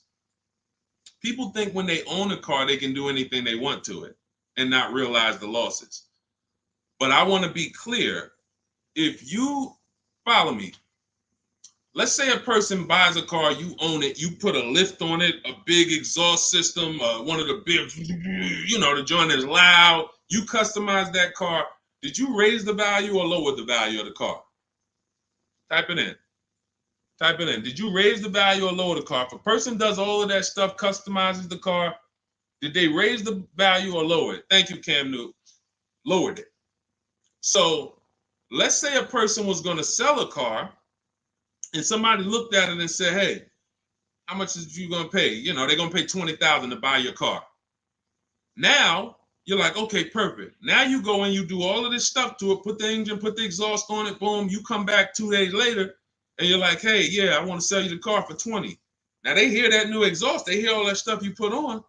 They're like, nah, I can't give you 20 for that. And that thing probably worth 16 now. I don't know what you do to it. So I'm trying to get you to see what I call the unseen expense. This is depreciation. Everything we talk about when we talk about leasing versus buying, we're taking into account how we're going to avoid major depreciation. But people who purchase don't often think that they don't actually understand that whatever they do to that car, if they drive 40,000 miles on it, they just lost money. If my car was worth 20 today and then I drive 30,000 miles this year, that car is going to be worth 10. I'm destroying the value. So you pay for it either way. So when I say that one of the cons of leasing is that you can't do anything you want to the car, well, you can't without paying for it, but you also can't when you own it without paying for it. But if you do that, you have to restore it to its original condition. Now, another con of leasing is you have to be able to estimate around about how much you're going to drive. So people who are like doing Uber or something, you don't know how much you're going to drive. There's a reason I don't tell business people who do those types of businesses to lease, even though they're not keeping their cars a long time. there's a better structure for you guys. Leasing is not it, because you don't know how much you're going to drive. If you have a good year, you might do 40,000 miles. If you have a bad year or a rough year, you might do 20 or 18,000 miles. So you can't predict it. So with leasing, you have to have an enjoyable leasing experience. You have to have some type of an idea when you're going to, how much you're going to drive. Now, one of the biggest cons to leasing is you can overpay by a lot because it's not transparent. It's not transparent. Could everybody who shares, there are a couple people on here, you always share the broadcast. I appreciate you. We need you. Can you hit the share button, hit that arrow, hit that paper plane, and tag one friend in, just in case they might be going to the dealership tomorrow. We need to make sure that they have what they need to win. So shout out to the sharers. We can't do this without you. Now, when you consider that you can overpay, see, when you get a purchase deal, everything goes on that receipt, the buyer's order. You can plug that into a calculator and you can match those numbers up. You might not be used to doing it, but that bottom line price, you can plug that right into a basic auto loan calculator on hundreds of websites, and you can make sure that your payment matches. You can't do that with a lease. There's all types of potential to hide money in leases. You can hide money in the interest rate. You can hide in the money factor, because you can't use your own financing with a lease. You have to use whatever bank or leasing company the dealership who's running the promotion is using. So that gives us potential to be overcharged for our money factor or our interest rate. There could be rebates on that vehicle, $2,000, $5,000 rebates. Look, when Sean was shopping for his F-150, some of you have seen it. It was a $15,000 rebate, $15,500. He wouldn't have known about that if a dealer's not going to come in and tell him, hey, it's $15,500 rebate on this. No, some dealers might say nothing. They won't even mention it. They'll just try to negotiate. Hey, how much could you, they hoping you say something like this. Can you get me the invoice price? Can you get me to the invoice price? If I could get you the invoice price, can we make a deal today? Yeah, I always heard that, invoice price is a fair deal. Okay, no problem. Let me go get it. So they're not going to tell you anything about, hey, we got $15,000. He didn't ask about the rebates. He didn't ask nothing about rebate. He don't know anything about the rebates. Let's go take off $5,000, get him the invoice price. We're going to make $20,000 profit on this deal. So this is how it works. This is how it works. So with a lease, you could have the same types of incentives. And the thing about leasing is when you go from a finance to a lease, your payment is naturally going to be lower. Even if you get a bad deal, your payment's going to be lower. If you're used to buying $50,000 cars and paying $900 or $1,000 a month and putting 10 grand down, that same $50,000 car is going to lease out for like $800 with a bad deal. So people will walk in and think they won. Oh man, it's lower. It's lower than when I used to buy these. But you don't realize that, if this was a vehicle like Zafrina here, and look, this was a $60,000 vehicle, $65,000 Jeep Grand Cherokee. Now that vehicle, she's paying $579 a month for, no money down. So you walk in and you get a vehicle like this, and you think, oh, they got me the lease at $800. It's a $65,000 vehicle. I had to win. No, you lost big time because there were so many rebates and incentives that you didn't understand were there, and there's no way you're going to get them to reveal them to you. The only way, and I've been in the car business since 2006. I left in 2020, and since then I've been helping people make deals around this country. The only way to reveal what all the rebates are is 2 words: multiple offers. It's the only way. You're never going to negotiate your way to finding out what all the rebates are, because one deal is going to tell you it's $3,000, another deal is going to tell you it's $5,000, another deal is going to tell you it's $8,000, another deal is going to tell you there's no rebates. That's why when we sit back and we get multiple offers from home using the strategies in my digital book that you'll have access to immediately. Those of you who got your book, I see a lot of you saying, got the book. All of this stuff is scripted out for you. Now, you could do it manually, too. You want to call around the dealerships, ask for the sales manager, ask for a manager, try to bypass salesmen, because salesmen are trained to distract and waste time and make it hard, especially by phone. So if you want to try to do it manually, we must get 5 offers. New cars, leases, you must get 5 offers from 5 different dealers because that's how different the offers are going to be. They're going to be major different, not close, major. I always say if your offers aren't $150 to $200 a month apart, then you didn't shop correctly. Okay, go ahead, Doe. Let's shoot the next question up. That's it, Kevy Kev. That's the pros and cons. Oh, let me hit on the pros. Hold on. Let me try to sum up the pros of leasing before we wrap this question up. Pros of leasing are when you get below market leases, you're driving new cars, warranty cars, always under warranty in most cases. Something breaks, you call a dealership. Hey, this broke. Come on in, we'll fix it. You're under warranty. When you get below market leases, you're driving new cars for cents on the dollar. You're driving new cars and you're paying less than what people are paying to buy, lots less of what people are paying to buy them new, and you're paying less than what people are paying to buy them pre-owned. Some of you've seen me do that scenario where I compare a new lease, below market lease, to a pre-owned version of that same car. Take that $65,000 vehicle that Zafrina got, $597 a month. If she found one for, $30,000, half price, let's just pretend, and this is to illustrate to you how drastic the difference between below market leases are and buying. It's not even close. It's nowhere near close. If she found a half price version of that vehicle, which won't exist, let's just say we made one up and just put it right here, half price. So that's $32,000 plus tax. She's around $35,000. Some of you know every $5,000 on a car payment is about how much per month. I mean, when you look at a car, every $5,000 on a loan is about how much per month. I told y'all, stay by the keyboard. We got to be quick here. This is active learning. You don't want to be distracted. You want to be locked in, active learning. Every $5,000 on a loan is about how much per month. Shout out to y'all running the likes up on TikTok too. Every time you double tap the screen, y'all just, yes, thank you, Cam New. See, I love the people that are locked in. I see you, Brenda, $100 a month. Yeah. Now, so we got $100 for every 5,000. So that means when you look at a $10,000 car, first thing in your mind should be that's $200 a month, 5-year loan. When you look at a $20,000 car, first thing in your mind, that's $400 a month, 5-year loan. When you look at a used car version, let's say she gets it for half off, $32,000 plus tax, she's around $35,000. What's that payment? $700 a month, 5-year loan. So when I tell you that when we're driving below market leases, we're paying less than what people are paying for pre-owned versions. I just took really on a $65,000 car, a decent pre-owned version will probably be 30% off, maybe 40% off.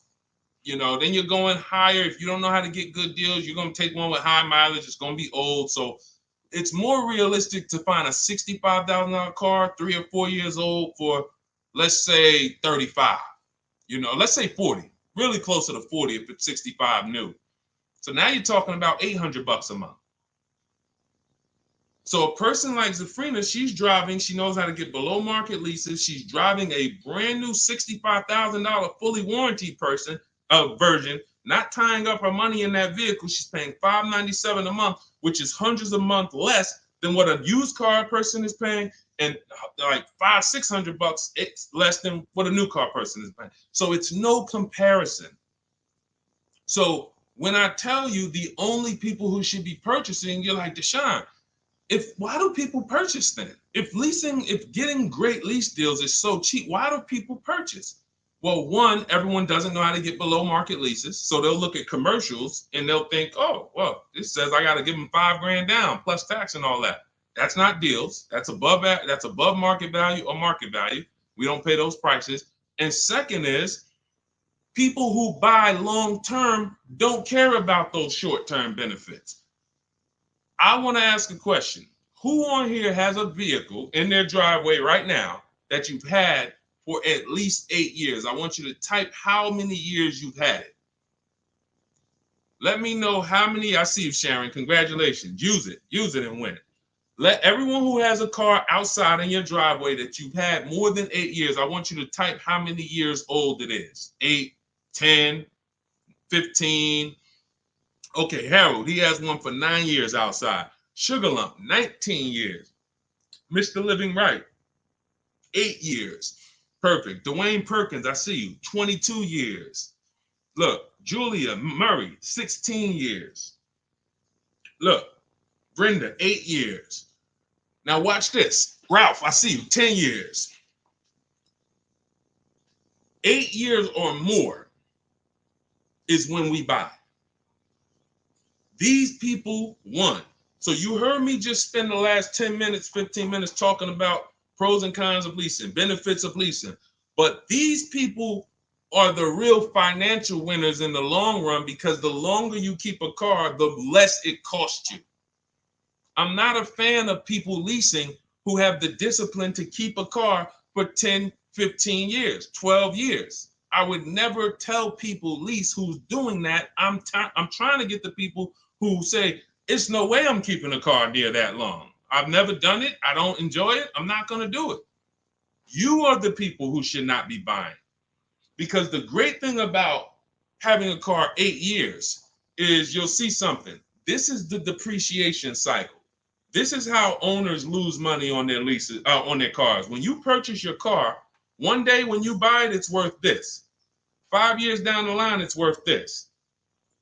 10 years down, 10 years, but here's the thing. After about 8 years, 7, 8 years, now the depreciation starts to level out. You're not losing that much money in depreciation anymore. Your car today, all of you who just typed, whatever your car is worth today, most likely it's going to be worth that next year too. If your car is worth $5,000 today, a year from now, it's going to be worth about $5,000. You beat depreciation. That's when it makes sense to purchase, when you have those values. These people, look, we call these cars keepers. When a transmission goes out on the car, you know what people who are not programmed, you're not a keeper, you know what you do? Transmission's out. You gotta go get a new car. When the transmission goes out for some of these guys, what are they doing? They go get another transmission and put it in the car. That's what you do. That's what you do. So there's two sides to be on. You're a long-term side. That means, like my dad, he bought a truck 2013. 6 years later, the engine went out. He got a used motor, put it in there. He's still driving it. He's about to sell it for a couple $1,000s now. He's had that car for over 10 years. But he's had no car payment on it for probably 7 years. That's all money that stays in his household. Somebody asked the other day, hey, my car needs $3,500 in work. Should I go get a new car? I said, well, first of all, make sure you get a price from a second opinion from a local mechanic. You always get, for work, you always get 2 opinions. But if it costs you $3,500, will that car ride smooth for the next 3 years, 2 years, 3 years? If the answer is yes, you need to understand something. If you go get another car to replace that car, it's going to cost you a minimum of $3,500 a year, and most likely more than that, $6,000, $7,000 a year coming out of your household. So do you want $3,500 one time and now I got no car payment, I keep my bills low? Or do you want to go get a new car payment that's $400 a month? Now what is that? $400 a month times 12, that's $4,800 a year for the next 5 years or whatever. The cost of replacement, guys, is always more than the cost of keeping that vehicle running. That's why you want to have that car paid off before the 10th birthday, and you want to set aside money for maintenance and repairs. Whatever you were paying on your car payment, $400 a month. All right, my car is paid off. Now take $100 or $200, put it into an emergency fund. So when that car breaks down or something needs, hey, no problem. It's in the emergency fund. But I'm keeping that car, because the longer I keep that car, the less money I pay for a car, the more money I keep in my household. So that's how you purchase, because you're buying a depreciating asset. You have to go long term with it. It's going to go down in value like this sharply for the first 5-6 years. It's going down, losing thousands. But once it levels out, that's when you really want to own it, because now we good. Things paid off. I ain't got to worry about it. But as soon as people come through that deep depreciation, that's when they go and trade the car in, and they do it all over again, over and over again. These are the people who I'm trying to get you to understand leasing. You're in the wrong structure. So it's very simple. You're not keeping your next car 8 years, you should be leasing, shopping for below market leases. You're keeping your next car at least 8 years, you're shopping for a below market purchase. And all of this is in my step-by-step book. This is the first step. Leasing versus buying. I call it the most important question. We got to put your deal on the right foundation, and then we go get a below market deal. So for everything I'm teaching right now is out of my new digital book. You can grab your copy for 75% off. It's normally $97. If you want the entire blueprint, and you guys see the comments, you see the comments people making, man, get the book. Get the book. You see it. So you can go to, thank God we have approaching 10,000 people who have the book. Thank God. We are getting this in a lot of people's hands. People love the welcome offer. And the same people who are using it would look back and say, Deshone, I would have paid the $97 knowing what I know now and what I'm seeing in this book. But to get it at 75% off, $25, even more value. But it's only for 30 minutes. In my TikTok bio, in my Instagram bio, click that link that says 75% off. In my YouTube comments or Facebook comments, we have a comment pinned for you for your 75% off. But once that timer hits zero, guys, it does go back up to $97, which is the normal price. And it's worth every dime at $97. Okay, so get your copy. Make sure you screenshot the thank you page as soon as you purchase, and make sure you take a record of our support team's email, because sometimes you go and you type it in, you're like, I'm finally going to be able to enjoy car shopping. Man, I'm about to make the best car deal of my life. And you're so excited, you type your email in correctly, and now it's wrong. And so we can't email you the book. Now, once you get the book, you're going to see, as soon as you pay for it, I say, open your book below. So there's a link right there on that page to actually open the book, and you can save it to your actual, you can save it to your phone. But I email you a copy too. And sometimes if your email's wrong, you're not going to get that email. So make sure you screenshot that page. It has my support team's email, or look at it right here. Look at it on the screen. Get the support team just in case. But that's not for questions. Do not email me any car buying questions to that. That's only for making sure your book gets to you. Okay? So I want you empowered. I want you making the best deals you've ever made. I'm just going to show a bunch of more people before we rock out. I didn't get a chance to get to everybody's deals that has sent me a deal in the last couple of days. I didn't get a chance. Ansley got his second vehicle. He said 2 down, 1 more to go for the year. He got this BMW truck. We showed Melissa. We didn't show American Senior Benefits. You guys can read this if you're on Instagram, on YouTube. You can pause that.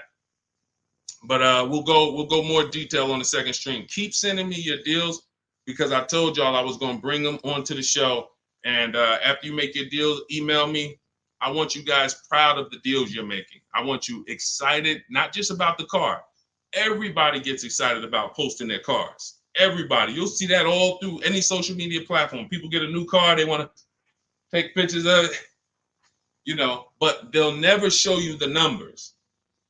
And you may have been this way, because secretly they're ashamed. The last thing they want is somebody who understands the numbers to look at that deal and be like, hey, did you see this? What's the $4,000 here? Did you see? How many offers did you get on this vehicle before you paid this price? Oh, no, I just thought they don't want that. I don't want you living like that. If you've done that before, I don't want you like that. I want you like all of these other people you're seeing posting your car deals, like Melissa, like American Soldiers Benefits, like Ansley, this is his other car, like Rosalie, like Jen. Hold on. We do this all day long. Like Teddy, like Jared, like Zafrina, like Pierre. Numbers. That's what I want. And that's the confidence you will have after you get your book. So get it. If you do it your way, do it your way. God bless you. My way is no talking, right from home. That's why we call it Cars from Home. So I'm going to check out. God bless y'all. I'll see y'all on the next stream. Share this with a friend. Before you jump off, share this with one friend that you're like, hey, I got somebody that my best friend, they need to see this, because we have to help people protect their money. If we don't get this message out, our friends are right now in dealerships right now overpaying. Okay, so God bless you all. I will see y'all on the next stream.